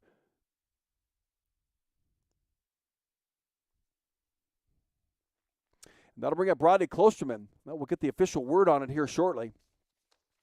Top of the fourth, Klosterman is 0 for 2. The line out and a strikeout. Has a teammate in Rodney Moss at first base. Iowa leads this game 3-2 in the top of the fourth inning. From Cedar Falls, 61-degree day. Here is the 0-1 that she'll dribble along the ground, third base line, and foul. So I still think they're trying to determine what it is that Rodney Moss had happened to her. But the replay showed that it hit her left arm on the swing. Here's the 0-2 to Briley, and she'll dribble it right back to the circle. The only play she has is at first base.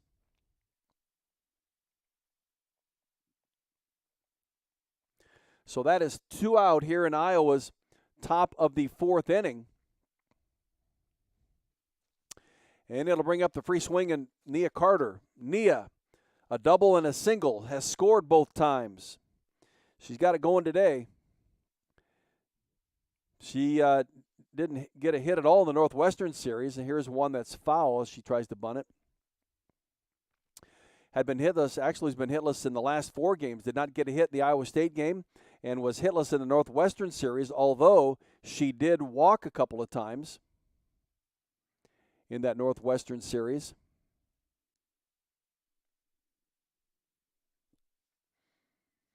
She behind on the count, no balls and a strike. Here's the pitch that she'll ground to third base between third and short. Neither can get them. Both dived at it, and neither could come up with it. Brook Snyder from her third base position to her left couldn't get it. Kylie Sanders from the shortstop position trying to dive couldn't get it. It snuck right between them. And now Nia Carter is on for the third time here today. It does move Rodney Moss onto third base, so runners at the corners for the Hawks, and with 2 outs, did this with 2 outs in their last at-bat. See if they can't get something going. Denali Lecker at the plate. Here's a pitch that she'll swing at and miss. Denali in her last at-bat.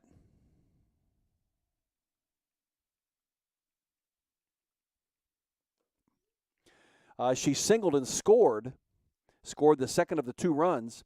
She is 1 for 2 on the day. Behind on the count, no balls and a strike. Here's one that she'll hit right at second base, picking it up and making the play at first to end the Hawks is Taylor Hogan. And the Hawks get a couple runners on, can't move them forward, but will still have a 3-2 lead heading into the bottom of the fourth inning when play resumes, and it'll be the number 6 hitter, Emmy Wells, when Northern Iowa comes to bat. Iowa 3, Northern Iowa 2. This is Iowa Hawkeye Softball on the Hawkeye Sports Radio Network YouTube channel and Learfield. Have you heard about this new type of television experience from Epson? It's called the Epic Vision Ultra Laser Projection TV. It combines a new type of laser projection technology along with a unique Epson Silverflex screen to produce an epic 120-inch 4K Pro UHD picture that's up to 4 times bigger than a traditional 60-inch TV. There's no better way to watch live sports, and watching Iowa basketball play live on this big, bright TV is simply awesome. If you're a sports fanatic like me, you need to check this new Epson TV out for yourself. Visit Epson.com/TV to learn more. Hey, glad you're along here this afternoon from Northern Iowa, where the Hawkeyes and the Northern Iowa Panthers are squaring off. Iowa leads this game by the score of 3-2. Northern Iowa, again, has won the Missouri Valley Conference tournament. They've got one more weekend remaining of softball. They'll play a doubleheader at Bradley on Saturday. And then they'll finish the regular season at Bradley Sunday with an 11 o'clock start. And then they begin their MVC tournament, Missouri Valley Conference tournament, next Friday, the 13th. That'll be 11 o'clock start for the Missouri Valley Conference tournament. And I guess I don't know exactly where that is for them. I think a lot of conferences will do it at the host school. The host school will be the one that wins the regular season, and that would be at Northern Iowa if that's what's going to happen.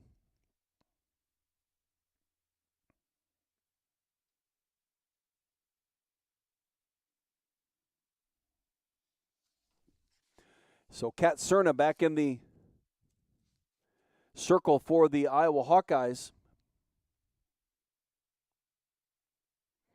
It is at Missouri State in Springfield. That will be where the Missouri Valley Conference Tournament is, May 11th through the 14th. Here's the 1-0. That is now 1 ball and 1 strike to Emmy Wells. Emmy crushed her 17th home run of the season in her first at-bat.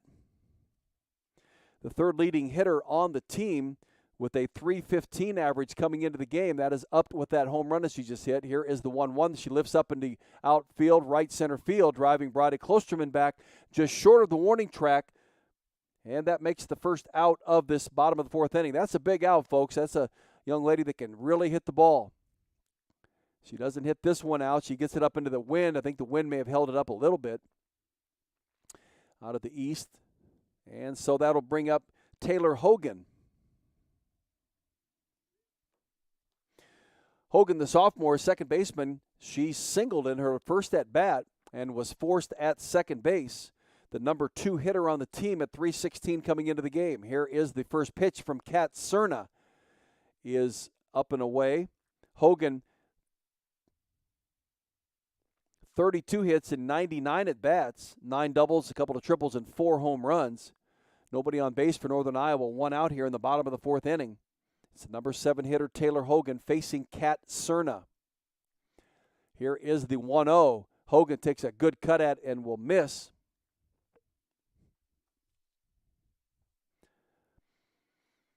You and I pretty strong up and down the lineup with home run hitters.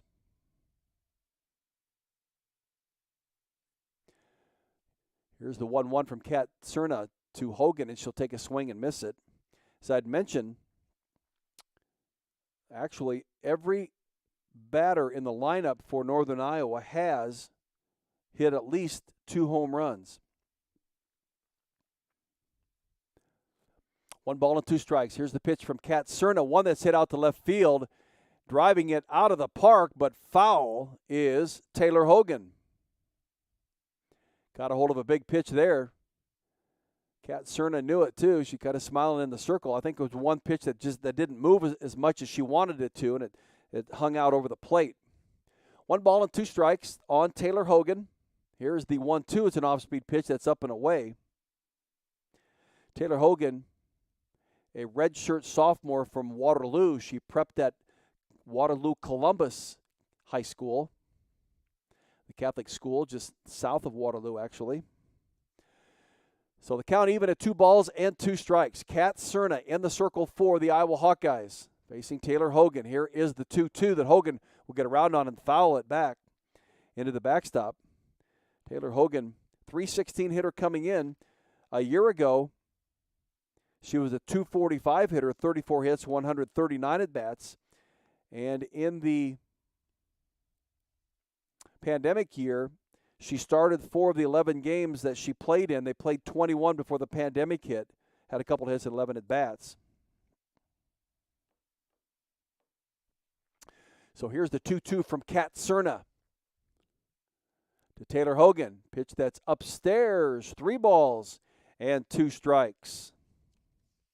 As I mentioned, Kat is from Santa Fe Springs, California, which is in south central Los Angeles. Went to St. Paul High School.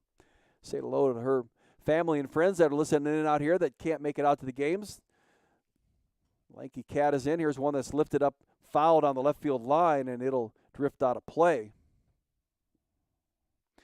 That's a long ways to go to play college softball. Iowa, though, has been very fortunate and lucky, or lucky and fortunate, either way you look at it. I've had some very good softball players out of California. Gail Blevins had a great connection to get some players from California. Marta Looper had some California players, and now Renee Gillespie. Here is the 3-2. It's ball 4 on the outside. So with 1 out, Taylor Hogan draws a walk, And it'll bring up Brook Snyder. Snyder hit into a fielder's choice in her last at-bat and was stranded at second base. Brook Snyder, the number 8 hitter in the lineup. I think the Hawks want to try to get out of this inning they can without getting to the top of the order. Here is the first pitch to Snyder, called strike one. Snyder, .233 hitter coming into the game. 21 in 91 at-bats now, 4 doubles, no triples, but she's hit 5 home runs. So Kat Cerna going to have to be careful with her bat.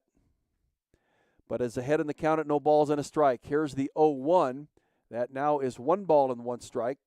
Kat's got some good velocity on those pitches. She can sling it good.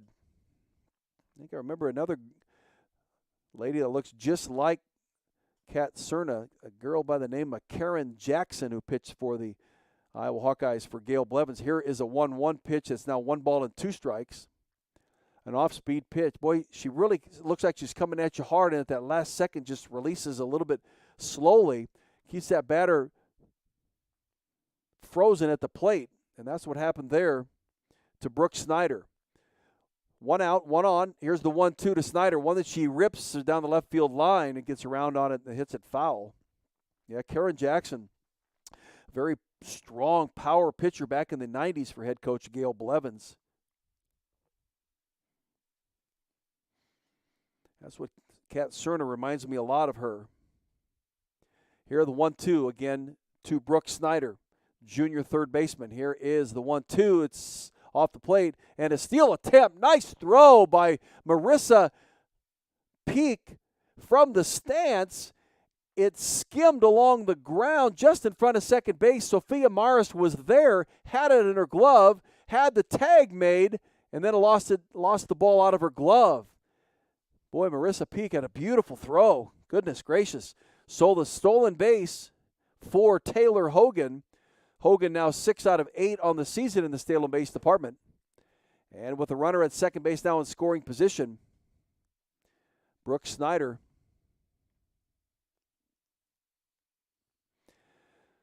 Against the right-hander, she's a .226 hitter, but with runners in scoring position, she is 15 hits and 46 at-bats, a .326 hitter.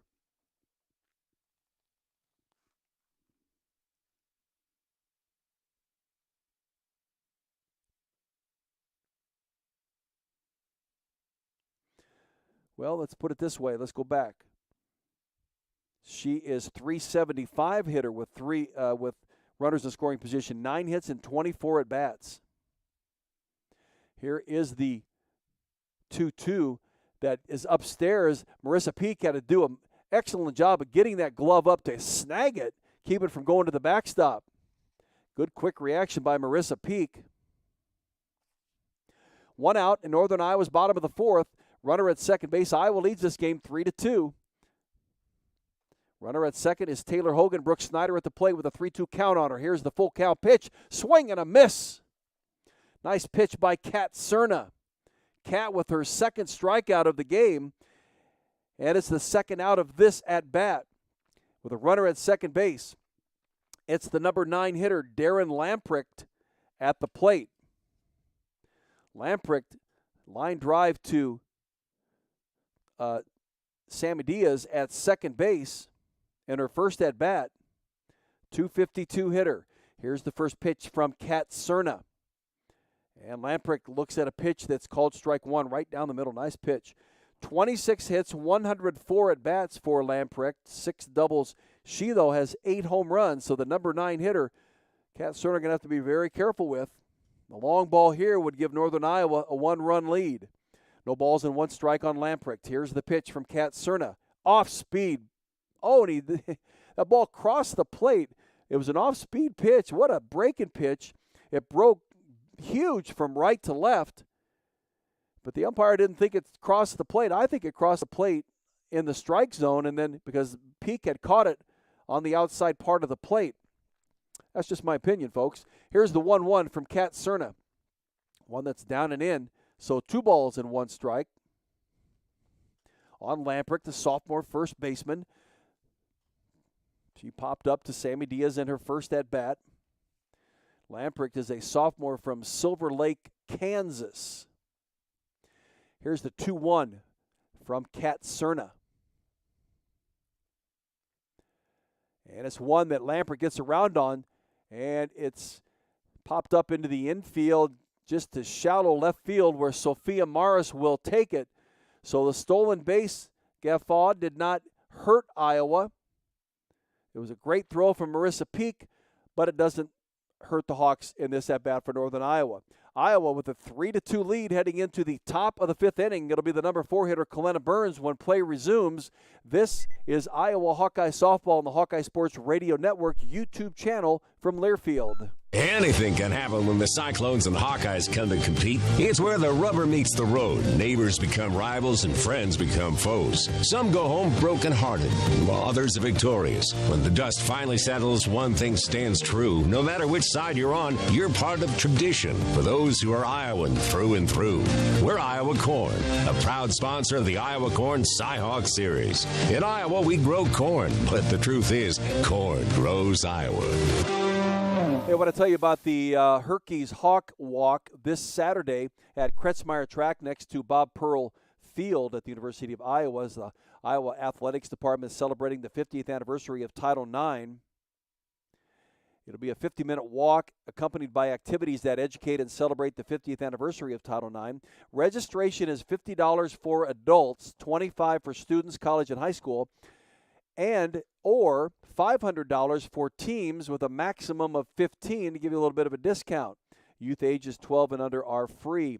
Fans attending the walk receive a free ticket to the softball game. So get out and, number one, celebrate the 50th anniversary of Title IX, but as well, you be able to raise money for Title IX, which will be celebrating its 50th anniversary. Caitlin Packard has been in the circle for UNI this entire game. See if she is still there in this at-bat. And it looks like Samantha Heyer now is coming in to pitch for Northern Iowa to Kellena Burns. Samantha Heyer in place of Caitlin Packard. Packard gave up the 3 runs to the University of Iowa. Here's the 0-1 to Kellena Burns, an off-speed pitch called strike 2 on that inside corner. Samantha Heyer making her 21st appearance. She's pitched 82 2/3 innings, given up 60 hits, 30 runs, 24 of them earned. She has a 2.03 ERA, walked 32, struck out 126. And the 0-2 that she throws right down the middle. That Kellena Burns will foul back into the backstop. Kellena Jr. out of Corona, California, in the Bay Area, just east of San Francisco, next to Pleasant Hill, California, which is actually due east of San Francisco. Here's the 0-2 from Heyer, swing and a miss. Samantha Heyer, redshirt sophomore out of Charles City, records her first strikeout of the game. This is her appearance. Her first batter is Kellena Burns, and she takes care of her. So that'll bring up Sophia Morris, a left-handed hitting Morris. Here is the first pitch that she tried to check swing, will go around for a strike. Sophia has walked in both of her at-bats today, so she has no official at-bat. Stranded at first in her first at-bat and made it all the way to third base in her second at-bat. Iowa leads this game 3-2, top of the 5th inning. Here's the 0-1 to Sophia off the plate. 1 ball and 1 strike.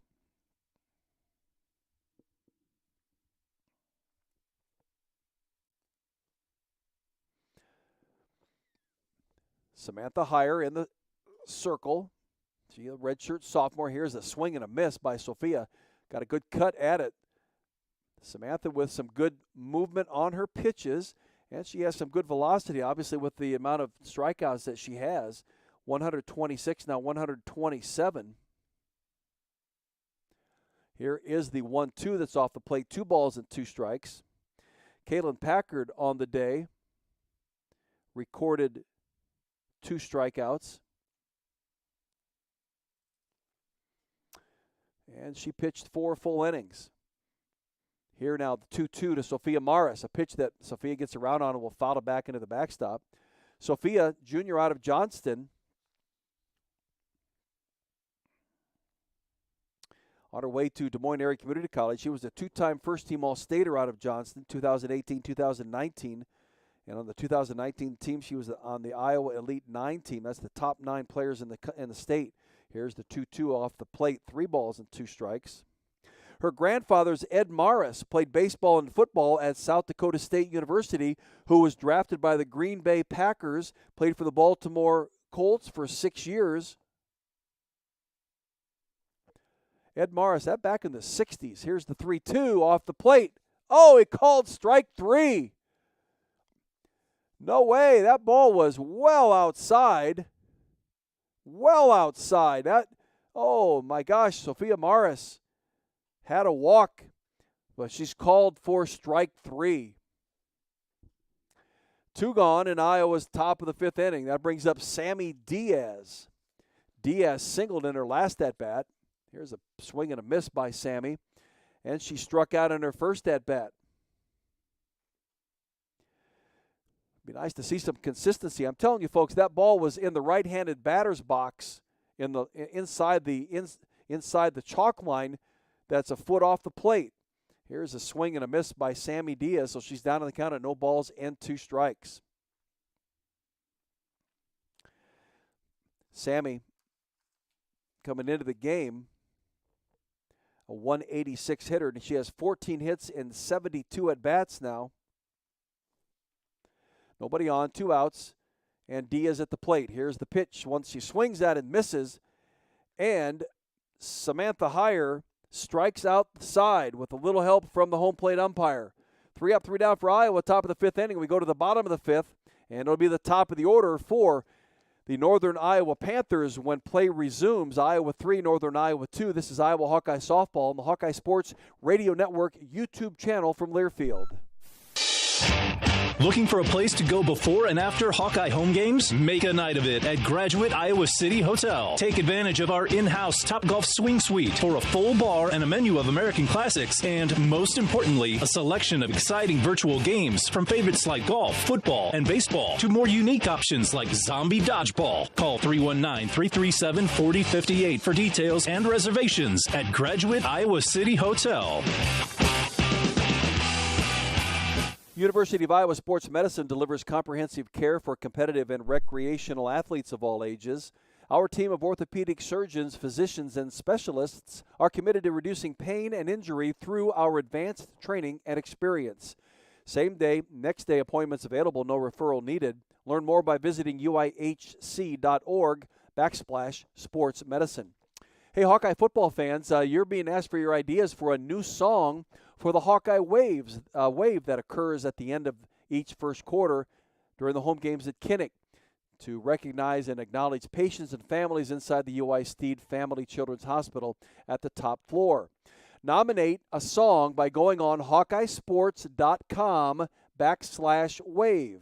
The top 8 songs nominated will be voted on by fans beginning on July 11th. That will be narrowed to 4.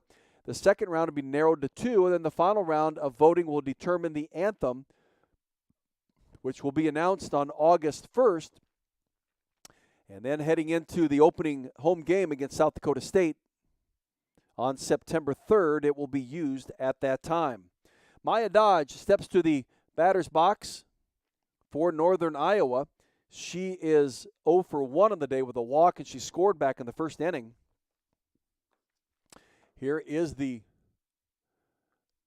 0-1 to her. Now becomes 1 ball and 1 strike. Maya, a freshman from Cedar Rapids, having prepped at Kennedy High School. Had a terrific high school career with Kennedy. Here's the 1-1 to her from Kat Cerna. Pitch just called strike 2 right on that outside corner. 1 ball and 2 strikes on the freshman designated hitter, Maya Dodge. She's also a field player. She can play multiple positions. Here's the 1-2 from Catherine Cerna. And it's a pitch just off the plate. 2 balls and 2 strikes.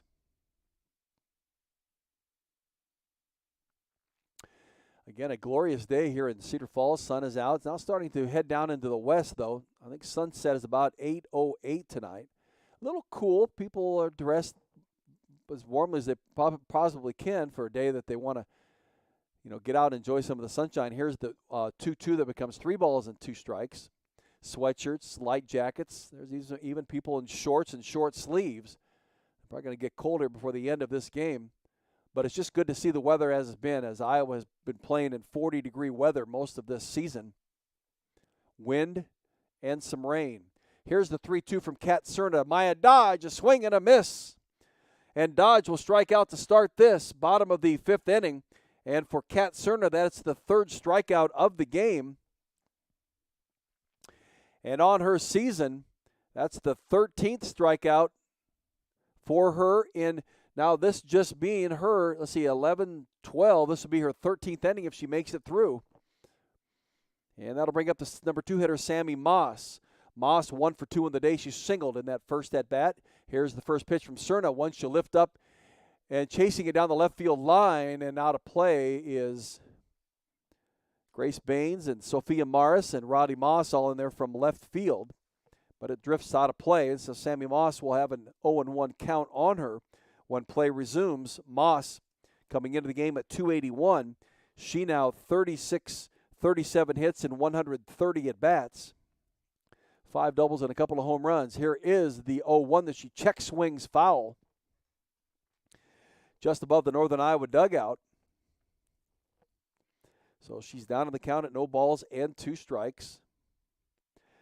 Academic year is winding down for everybody, the colleges especially. Some universities and colleges will be heading into finals next week here at this early end of May. High schools will go to the end of May. Graduations at the end of May. Here's the 0-2 to Sami Moss. It's upstairs, 1 ball and 2 strikes. When Iowa comes to the plate in the top of the 6th inning, it'll be Grace Baines, the number 7 hitter.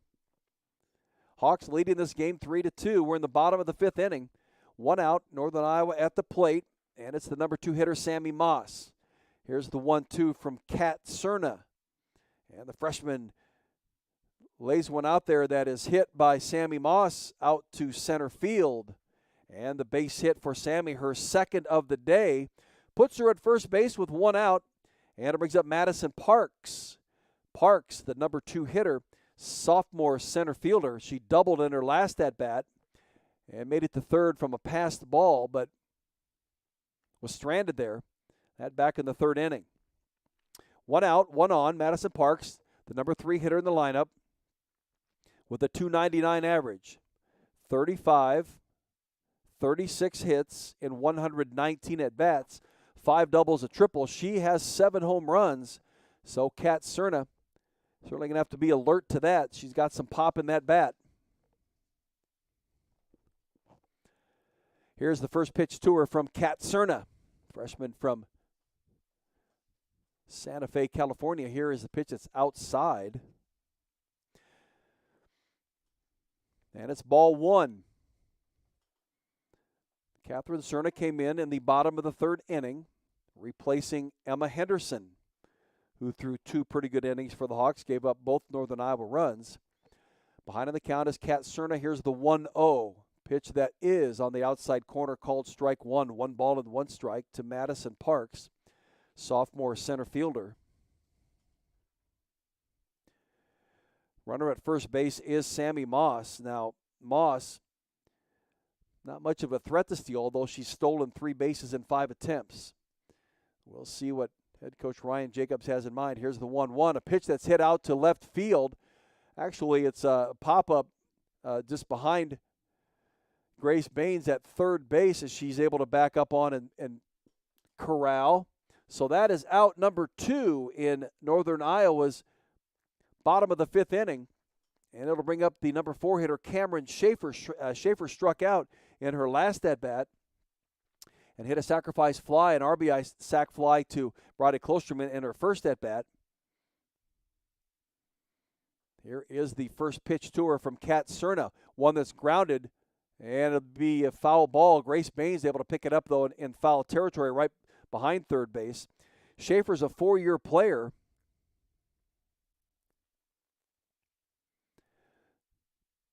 Again, 0 for 2 today. She's now 25 of 118, a .216 hitter coming in. Shafer last year was the number 4 hitter, a .278 hitter, 35 hits, 126 at-bats. 6 doubles, 2 triples. She hit 13 home runs last year, and she is even in the count at 1 ball and 1 strike. Iowa leads 3-2. This is the bottom of the 5th inning. Northern Iowa at the plate with a runner at first base in Sami Moss, who singled 2 batters ago. And at the plate is Cameron Shafer facing Kat Cerna. Here's the pitch from Cerna, an off speed right across the plate. Strike 2. Nice pitch by Kat Cerna.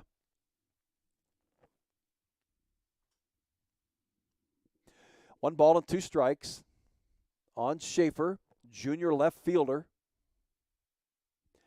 See if Kat can't take her down right here. Here's the 1-2 from Catherine Cerna. And it's popped up in the infield. Giving chase to it down the first base line is Kellena Burns. She catches it right at the foul fence just in front of the Hawkeye bench, but she makes the catch nonetheless. That will end Northern Iowa in the bottom of the 5th inning. We head to the top of the 6th, and it is the Hawks leading Northern Iowa 3-2. Grace Baines will start it off for Iowa when play resumes. This is Iowa Hawkeye Softball on the Hawkeye Sports Radio Network YouTube channel from Learfield. In Iowa, we grow corn, a lot of corn. We love seeing our farmers in the fields, and although they're perfect strangers, we know them. We know them by their equipment covered in dust. We know them by their work ethic, where days off don't exist. We know them by the way they wave, passing strangers alike on a 2-lane road. We know them in the midst of our kitchen as we prepare another family meal. In Iowa, we grow corn, but the truth is, corn grows Iowa. The Iowa corn farmers are proud to be on the sidelines for the Iowa Hawkeyes.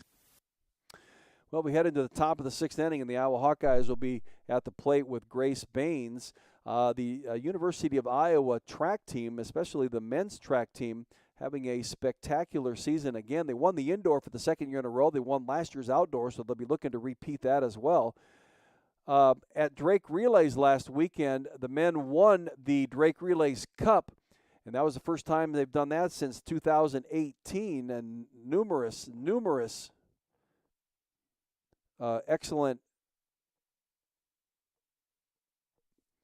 performances. James Carter won the long jump, 25 feet 8 3/4 inches. The women's 4x800 team finished 6th. The men finished 3rd. In the 400 hurdles, Aaron Dowd finished 4th. On the men's side, Raymond Dow finished 5th. In the 100 hurdles, the women had 3 finalists. 4x100, women had finalists. Just numerous. It's tough to get all of these performances in a short time. On the women's side, Kat Moody first in the shot put. She was 2nd in the discus. The 4x100 meter relay team finished 2nd. Maria Graham was in the high jump at 5'6". 800 runner Amber Aesop 2nd, time of 2:10. 400 hurdles, Nyla Perry, a minute 50.59 seconds. Peyton Wenzel finished 1st in the 200. 24 seconds. And in the 3,000, Madeline Bach was 2nd. On the men's side, shot put, 1st place. And a new school record, Nick Curtis. The distance medley finished 3rd. The men's sprint medley finished 2nd. The sprint medley, that was the women's sprint medley finishing 2nd. The men's sprint medley team finished 1st. The women's 4x1 again finished second place. The 4x4 the women finished 2nd in the invitational relay, which is the better teams. And the men's 4x4 finished 2nd as well. And in the discus, Jordan Johnson, 3rd place at 176 feet. That was all Drake Relays last weekend. Here's Grace Baines at the plate with a 1-2 count on her. She'll hit one down the left field line.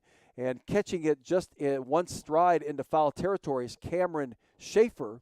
And so that'll set Grace Baines down in the top of the 6th inning. 1 out, brings up Marissa Peak. Marissa Peak has 0 for 2 on the day, though playing an excellent second catch. She's behind the plate. Here is the first pitch to her from Samantha Heyer. Samantha Heyer came in the top of the 5th inning and struck out the side. So men's and women's track team, their next events. Here's the 0-1 now becomes no balls and 2 strikes as Marissa Peak takes a swing at it. The men's track team will be at Dubuque this weekend in the Dr. Tucker Open as they prepare for the Big Ten Outdoor Championships that are in Minneapolis in 2 weeks, or next weekend, that is, May 13th through May 15th. Here's the 0-2 to Marissa Peak, a swing and a miss. Can't get around on that pitch. So 2 outs and 4 strikeouts for Samantha Heyer in just her short 1 2/3 innings pitched so far. And that'll bring up Riley Moss. Moss, the number 9 hitter in the lineup for the Hawks. Iowa leads 3-2. We're in the top of the 6th. Riley Moss, the freshman, at the plate. Here's the first pitch to her. It's called strike 1 on the outside corner. Riley was hit by a pitch in her last at-bat and struck out in her first at-bat.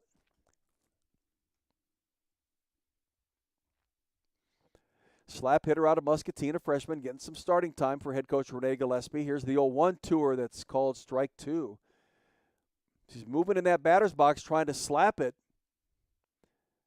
You know, it takes a lot of skill. I remember talking to Leah Thompson about it a couple of years ago, 3 years ago, about all the activity going on and then trying to hit that softball. Here's another one that she'll foul back behind the backstop. You know, you're and now they're going to call her. I bet they call her out of the batter's box. That's exactly what has happened. So Riley Moss is called out of the box as she tried to slap hit it. That's the 3rd out of the inning, and I know the umpire came right out. They're going to have to do something to amend that. And I know I don't really think it's that much of an advantage, especially if they step on the line or maybe have a step out. But, you know, or else they're going to have to start widening the batter's box, you know, for the slap hitters. You know, it's only left-handers anyway. You know, widen it 2 or 4 more inches. No matter what, it's 3-2 Iowa with the lead. We head into the bottom of the 6th inning.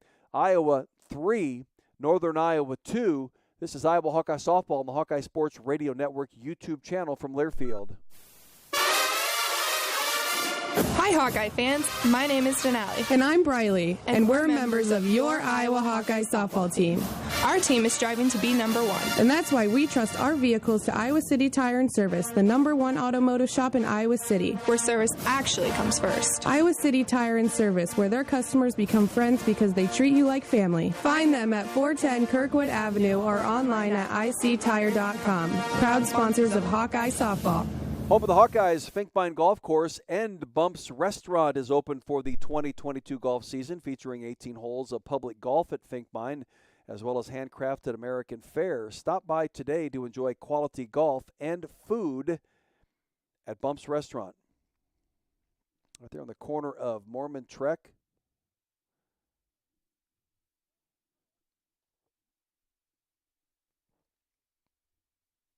Melrose and Mormon Trek. I lost track of the other street that runs by there. Melrose and Mormon Trek as you come off of Highway 27 past Iowa City West High School. You come right up to Finkbine Golf Course. We head into the bottom of the 6th inning. Kylie Sanders will lead it off for the Northern Iowa Panthers.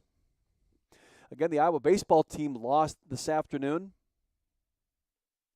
to Illinois State. Iowa falls to 26-15 overall.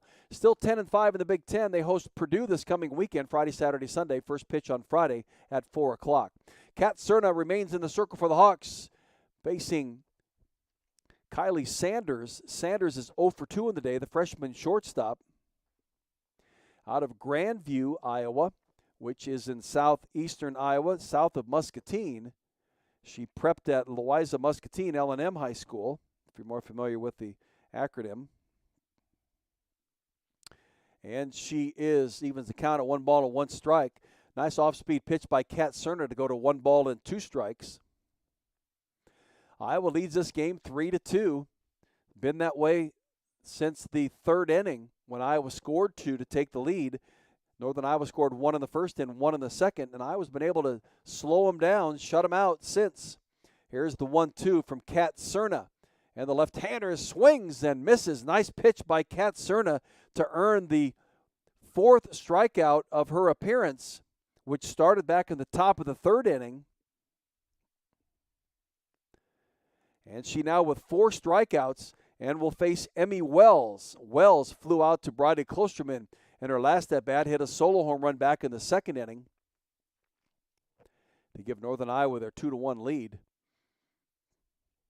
Here is the first pitch from Kat Cerna. And it's one that Wells will get around on and foul it back. So no balls and 1 strike. Emmy Wells, a first-team all-conference performer last year.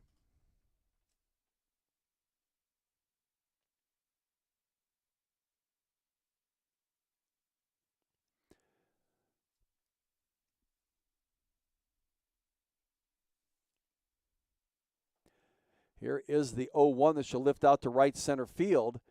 Bridie Klosterman coming together with Nia Carter. Briley taking the fly out. That is a big out, folks. That's 2 outs. We head to the number 7 hitter, Taylor Hogan. She singled in her first at-bat, walked in her second at-bat, and stole second. And with 2 outs, we'll see if Kat Cerna can get her sat down here and get Iowa back to the plate. Iowa could certainly use an insurance run when they come to the plate in the top of the 7th. Here is the first pitch, and it is inside, ball 1.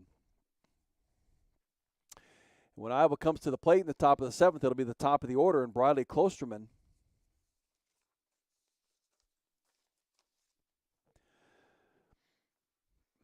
from Cedar Falls. Nice facility here that they've built for their softball program. Here's a pitch that's just off the plate. 2 balls and no strikes from Kat Cerna.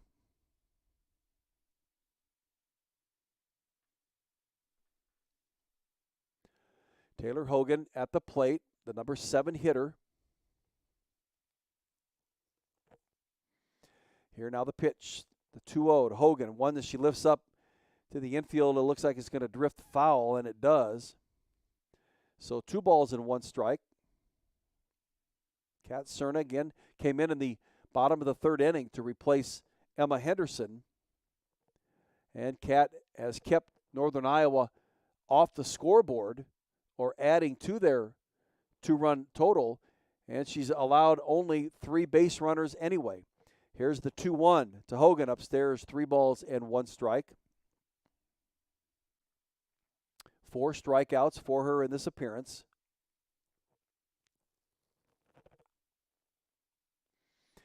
Here's the 3-1 now from Kat Cerna. She takes a good look at that pitch chart list on her wrist. Here is the pitch, and it is called strike 2 right down the middle. Full count now on Taylor Hogan, the sophomore shortstop. Brook Snyder on deck, the number 8 hitter, if we get to that point.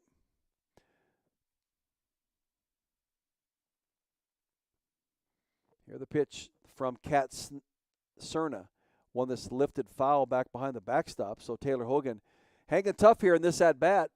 Hogan, redshirt sophomore from Waterloo, prepped at Columbus High School.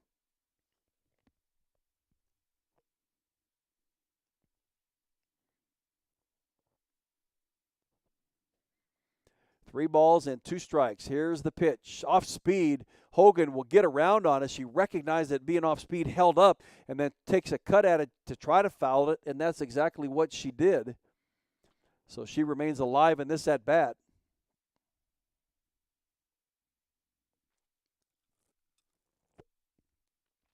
At 3 balls and 2 strikes. Iowa 3, Northern Iowa 2. This is the bottom of the 6th inning. Northern Iowa will have at least one more chance at it in this game. Here is the 3-2 that Hogan will lift out into left center field. Does she get enough of it? She does not. Catching it, banging into the wall in left center field is Riley Moss, but she hangs on to force the out, and that gets the Hawkeyes out of the bottom of the 6th inning. 3 up, 3 down for the Northern Iowa Panthers as we head into the top of the 7th inning. It'll be the top of the order when play resumes. Bridie Klosterman. This is Iowa Hawkeye Softball on the Hawkeye Sports Radio Network YouTube channel from Learfield. There's a sense of pride that comes from the life of a farmer. How many people can say they have a famous tan named after them, or be known for their wave when they drive past neighbors and strangers alike on a 2-lane road? Whether it's a farmer's tan or the farmer's wave, we are proud to be known for a lot of things. We feel that pride every night at the dinner table, knowing we feed our family and yours. Iowa Corn is proud to be on the sidelines cheering on the Iowa Hawkeyes. In Iowa, we grow corn, but the truth is, corn grows Iowa. Hey, one more time about the Hawkeyes Hawk Walk this Saturday at Kretzmeyer Track, which is just next to Bob Pearl Softball Field, celebrating the 50th anniversary of Title IX and all those who have been committed to providing equitable access to sports for girls and women. The 50-minute walk will be accompanied by activities that educate and celebrate the 50th anniversary of Title IX. Registration is $50 for adults, $25 for students, college and high school age. And if you want to come as a team, a maximum of 15 will be $500, so giving you a little bit of a discount again for the 50-minute walk, but certainly worth the cause that it is and the money being raised for it. Youth ages 12 and under are free. And if you do go to the walk, you participate in this walk, you will be able to receive a free ticket to the softball game on Saturday, Iowa hosting the Purdue Boilermakers this coming weekend. Big weekend that'll be for Iowa. My guess is Iowa will have to sweep Purdue, get a little help from Michigan State to get the number 12 seed in this Big Ten Conference tournament. You know, winning takes care of everything anyway, but that is going to be large for the Hawks. Brodie Klosterman starts it off for the Iowa Hawkeyes, and she looks at a pitch that's up and in on her, so it's 1 ball and no strikes. And as I talked before, rain in the forecast, especially for tomorrow, but even into Friday. I don't know how long on Friday it's going to go. Here's the 1-0 that Brodie gets around on. Will foul it back into the backstop. 1 ball and 1 strike.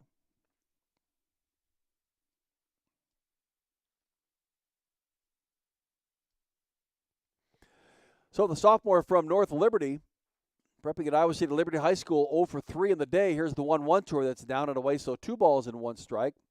Briley had a hit and was walked 3 times in the Northwestern Series. In 8 at-bats. She did score a run. Had hit safely in 7 of 8 games. Here's the 2-1 that she lifts up, and it's going to the backstop. It'll be fouling out of play. From the first game of the Minnesota game when she had 2 hits, all the way through the 8th game of that series of games to the 3rd game of Ohio State when she had 3 hits, she had hit safely in 7 of 8 games. She started off the season on a 5-game hitting streak, hitting safely in 8 of the first 9 games. Here's the 2-2, the one that she'll ground to third base and to short. They will not be able to get her. And a nice play by Brodie Klosterman to the left of the third baseman, Brook Snyder, and then to the right of Kylie Sanders, who couldn't get it. And Brodie will run it out. We'll call it a base hit till I hear otherwise. And Brodie Klosterman at first base. Iowa again can use an insurance run, leading this game 3-2 here in the top of the 7th inning. Nia Carter at the plate. Nia 3 for 3 on the day with a couple of runs scored. Here's a bunt on the third base line. She'll beat it out. Brook Snyder doesn't even attempt to get her at first base. She instead goes down to second base. See if Brodie Klosterman would stray off a second too far as she rounded. And they had a play on her, but Brodie able to get back. And now with runners at first and second, nobody out, Denali Lecker comes to the plate. Denali in this situation before has blasted a home run. We'll see if she can do the same thing against Samantha Heyer. Here's the first pitch to her that's called strike 1. Samantha Heyer came in the top of the 5th inning for Kaylin Packard, promptly struck out the side in the top of the 5th. Hawks went 3 up, 3 down in the top of the 6th, but now they've got 2 runners on in the top of the 7th, leading 3-2. Nobody out. Here's Denali Lecker looking at strike 2. So Denali quickly down in the count at no balls and 2 strikes. I don't know that Samantha Heyer will play with her throwing any bad pitches here. She doesn't want to throw one away to give those runners a chance to move up to second and third. No balls and 2 strikes to Denali Lecker. Here's the pitch, and she gets it up into the air. It's drifting down the left field foul line and out of play. Again, Denali Lecker, a very strong batter. She's got a great connection right over the top of the plate. Good quick wrists in that swing. She gets the right pitch and selects to hit it. She is a tough out. Here's the 0-2 to Denali Lecker, one that she lifts again, fouled on behind the backstop. So she remains 0-2 in this at-bat. UNI, the Missouri Valley Conference regular season champion with a 20-1 record. Iowa in 14th place in the Big Ten with a 2-18 record. Iowa leads this game 3-2. Here is the 0-2 to Denali Lecker from Samantha Heyer. And Denali gets around on it, rips it fouled on the left field line. Denali on the day, she flew out to center field, singled and scored in the third, and she grounded out to second base in her third at bat, so she's 1 for 3 on the day. Down on the count here, no balls and 2 strikes. She's got Brodie Klosterman at second, Nia Carter at first. Nobody out. Here's the 0-2. Denali gets around on, fouls it again. Good at bat for Denali, staying tough in this at bat. Had 3 hits in the Northwestern Series, one of them a solo home run. She had 8 at bats in that series. She also pitched in the series, pitched a full game in the Friday game. Here's the 0-2, a pitch that she looks at, and it's ball 1. Tough to let that one go. 1 ball and 2 strikes on Denali Lecker. Sun began to fade in the west. Here in the top of the 7th inning, Iowa leading 3-2. Here is the 1-2. And it's a pitch that Denali gets around and will foul it back once again. Hanging tough in this at-bat. Fighting off pitches until she gets the pitch that she wants to hit. See if she can't drive it. Give it a ride. 1 ball and 2 strikes on the sophomore designated hitter, Denali Lecker. Here it is. Pitch called. Strike 3 on that outside corner. So Denali Lecker down on strikes.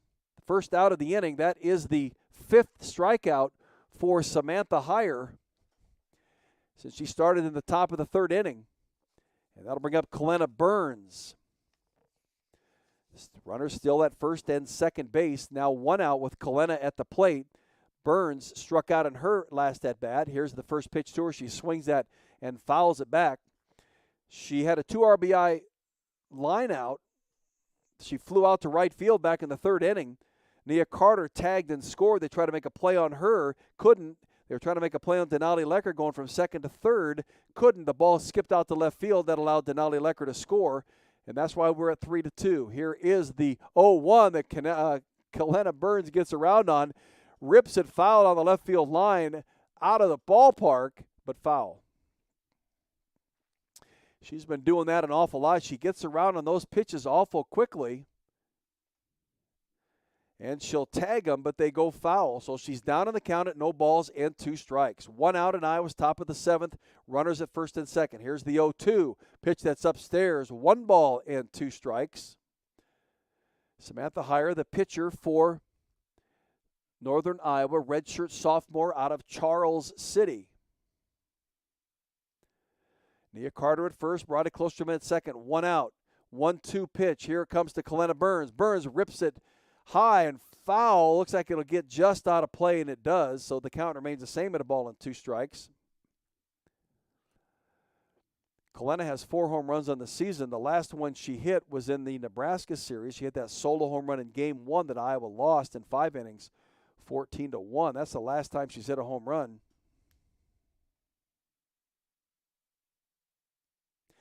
That's 12 games ago. Here's one that's hit down the third base line and out into the outfield, rounding third and coming home. And on the tag, they're going to call her out as Brodie Klosterman. What a play. Throw from left field to second base. We'll see if she wasn't. It was a very close play. Head coach Renee Gillespie sending Brodie Klosterman. Here's the throw and the tag. It was simultaneous. I think she got there before the tag because the tag was up on her hip, but nevertheless, Brodie Klosterman is thrown out at the plate. It does move Nia Carter on to second base on the fly out, or on the single, excuse me, by Kellena Burns.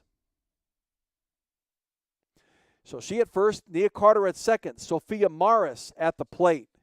Here's the 0-1, and it's no balls and 2 strikes.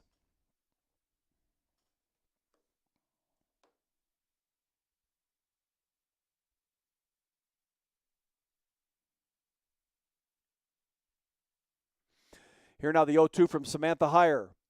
It's a pitch that Sophia leaves alone, and it's 1 ball and 2 strikes.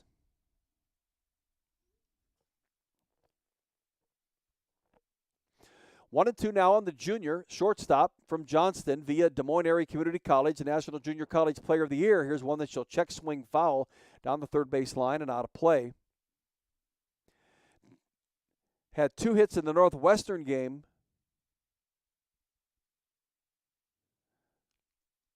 In the Northwestern series, one in each of the first 2 games, and had a hit in the Iowa State game. Here's the 1-2 that she'll foul back into the backstop again.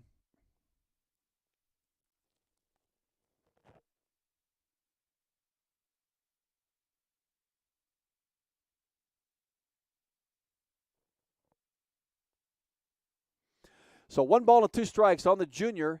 National Junior College Player of the Year, Sophia Morris. The pitch upstairs, 2 balls and 2 strikes. Had a 4-game hitting streak going from Ohio State. Had at least 1 hit in each of those games and 2 in the first game of Illinois.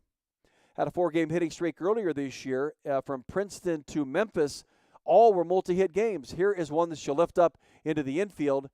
And coming across to make the play at second base, into very shallow shortstop, is Taylor Hogan.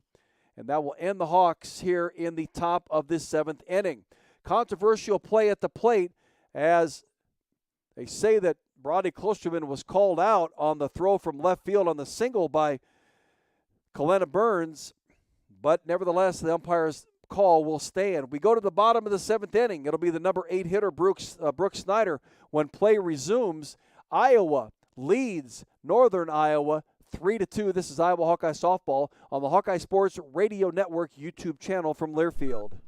Have you heard about this new type of television experience from Epson? It's called the Epic Vision Ultra Laser Projection TV. It combines a new type of laser projection technology along with a unique Epson Silverflex screen to produce an epic 120-inch 4K Pro UHD picture that's up to 4 times bigger than a traditional 60-inch TV. There's no better way to watch live sports, and watching Iowa basketball play live on this big, bright TV is simply awesome. If you're a sports fanatic like me, you need to check this new Epson TV out for yourself. Visit Epson.com/TV to learn more. So after today, the Iowa Hawkeye softball team will be hosting the Purdue Boilermakers this weekend. Friday's game will begin at 5 o'clock. Hopefully the rain will have moved away or subsided or something, because it's supposed to be heavy rain tomorrow night into Friday, and most of Friday looks like it's supposed to rain as well. So there is the possibility that will be moved to a doubleheader on Saturday, but we'll know more on Friday. So it's the Purdue Boilermakers coming into town Friday, Saturday, and Sunday. And Iowa will need to sweep the Boilermakers to have a chance at getting into the Big Ten Conference Tournament. Iowa is in 14th place in the Big Ten with 2-18 record. Rutgers at 3-17 in 13th place. Michigan State is in 12th place with a 4-16 record. Purdue is in 11th place with a 5-14 record. So if Iowa sweeps, they'll go to at least 11th place, and Michigan State can beat Rutgers 2 out of 3 times. That would put Iowa at number 12, Michigan State at number 11. So we go into the bottom of the 7th inning. Iowa leads the Northern Iowa Panthers 3-2. And a 1-0 pitch on Snyder. Here's the 1-0. It's now 1 ball and 1 strike. Kat Cerna has been throwing very well since her appearance started back in the bottom of the 3rd inning. She now into her 4th inning pitched in this game. Here is the 1-1 that's lifted out to right field between, and Nia Carter comes all the way in. Does she make the catch? She does. Sammy Diaz was drifting out, and then all of a sudden she must have heard Nia calling her off and stopped, and Nia had to make a diving catch, and she does so for the out. And it's the first out of this bottom of the 7th inning. We go to the number 9 hitter in Darren Lamprecht. The most that Kat Cerna has thrown in a game has been 5 innings, and she did that at Illinois in game number 2 of the doubleheader. Here is the first pitch to Lamprecht, is down and away on the 23rd of April. She went 5 innings, gave up 5 hits, 5 runs, only 1 was earned. So she's chasing that. Hopefully she won't have a chance to get there unless Northern Iowa does something to score and create extra innings out of this game. Here's the 1-0 to Lamprecht. It's one that she lifts up into the air. Brade Klosterman getting underneath and drifting in and will make the catch. 2 gone, and Northern Iowa's bottom of the 7th inning. We head to Maya Dodge. Dodge, a very dangerous player. Got to watch out for her bat. Struck out in their last at-bat. Flew out to Nia Carter in her second at-bat and walked and scored in her opening at-bat back in the first inning. Iowa leads this game 3-2. Got 2 outs here in Northern Iowa's bottom of the 7th. And Maya Dodge, perhaps the last out of the game, the leadoff hitter, the designated hitter for Northern Iowa. The first pitch to her from Kat Cerna, down and in. 1 ball and no strikes. Cerna doing a nice job in the circle, keeping hitters off balance, but she's got some good hard stuff that they can't catch up to. Here now, the 1-0 from Kat Cerna to Maya Dodge. Dodge looks at a pitch. It's called strike 1. 1 ball and 1 strike on the freshman designated hitter, Maya Dodge, leading the Northern Iowa Panthers in hitting coming into the game at 378. 51 hits now in 137 at-bats. She walked and scored back in the first. Here's the 1-1 to her. Off-speed pitch. Does it cross the plate? Umpire won't give her the call. Boy, she's got some great change of pace on those pitches. Kat Cerna does. It's 2 balls and 1 strike on Maya Dodge. 2 outs, bottom of the 7th. Iowa leads 3-2. Here's the pitch. Dodge looks at a pitch that's down and in. 3 balls and 1 strike. Maya out of Cedar Rapids. Well, Hiawatha, which is a suburb of Cedar Rapids, went to Kennedy High School. Had a terrific career in high school for the Kennedy Cougars. Here's a 3-1 from Kat Cerna to Maya Dodge. Pitch that is off the plate, and it's ball 4.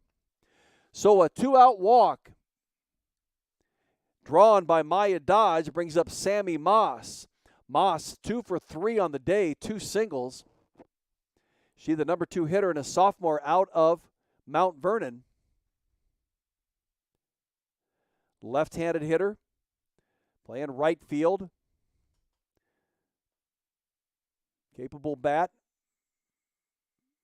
And now I think we're going to have maybe some changes. I know head coach Renee Gillespie is coming out to the circle to talk to this infield. All they need is an out. They need the lead runner, force her at second, or have Sami Moss strike out, pop up, whatever it might be. So they're talking about the kind of pitches that head coach Renee Gillespie wants them to throw. What we're going to do on this infield, we're going to take care of this Northern Iowa softball team. They're the Missouri Valley Conference champions, regular season champions. Iowa's going to take them down here. And so Sami Moss, a 281 hitter. Again, she's 2 for 3 on the day. So she's 38 hits in 131 at-bats, 5 doubles. She's hit a couple of home runs, so she's capable of the long ball. Has teammate Maya Dodge at first base after drawing a 2-out walk. Here is the first pitch from Cerna, and it's a pitch that's up and away. 1 ball and no strikes to the sophomore right fielder, Sami Moss. Here now is the 1-0 from Kat Cerna. And it's a pitch that's away. Good thing Marissa Peak does her job to get down on the knees and block it. But it's a 2 ball and no strike count on Moss.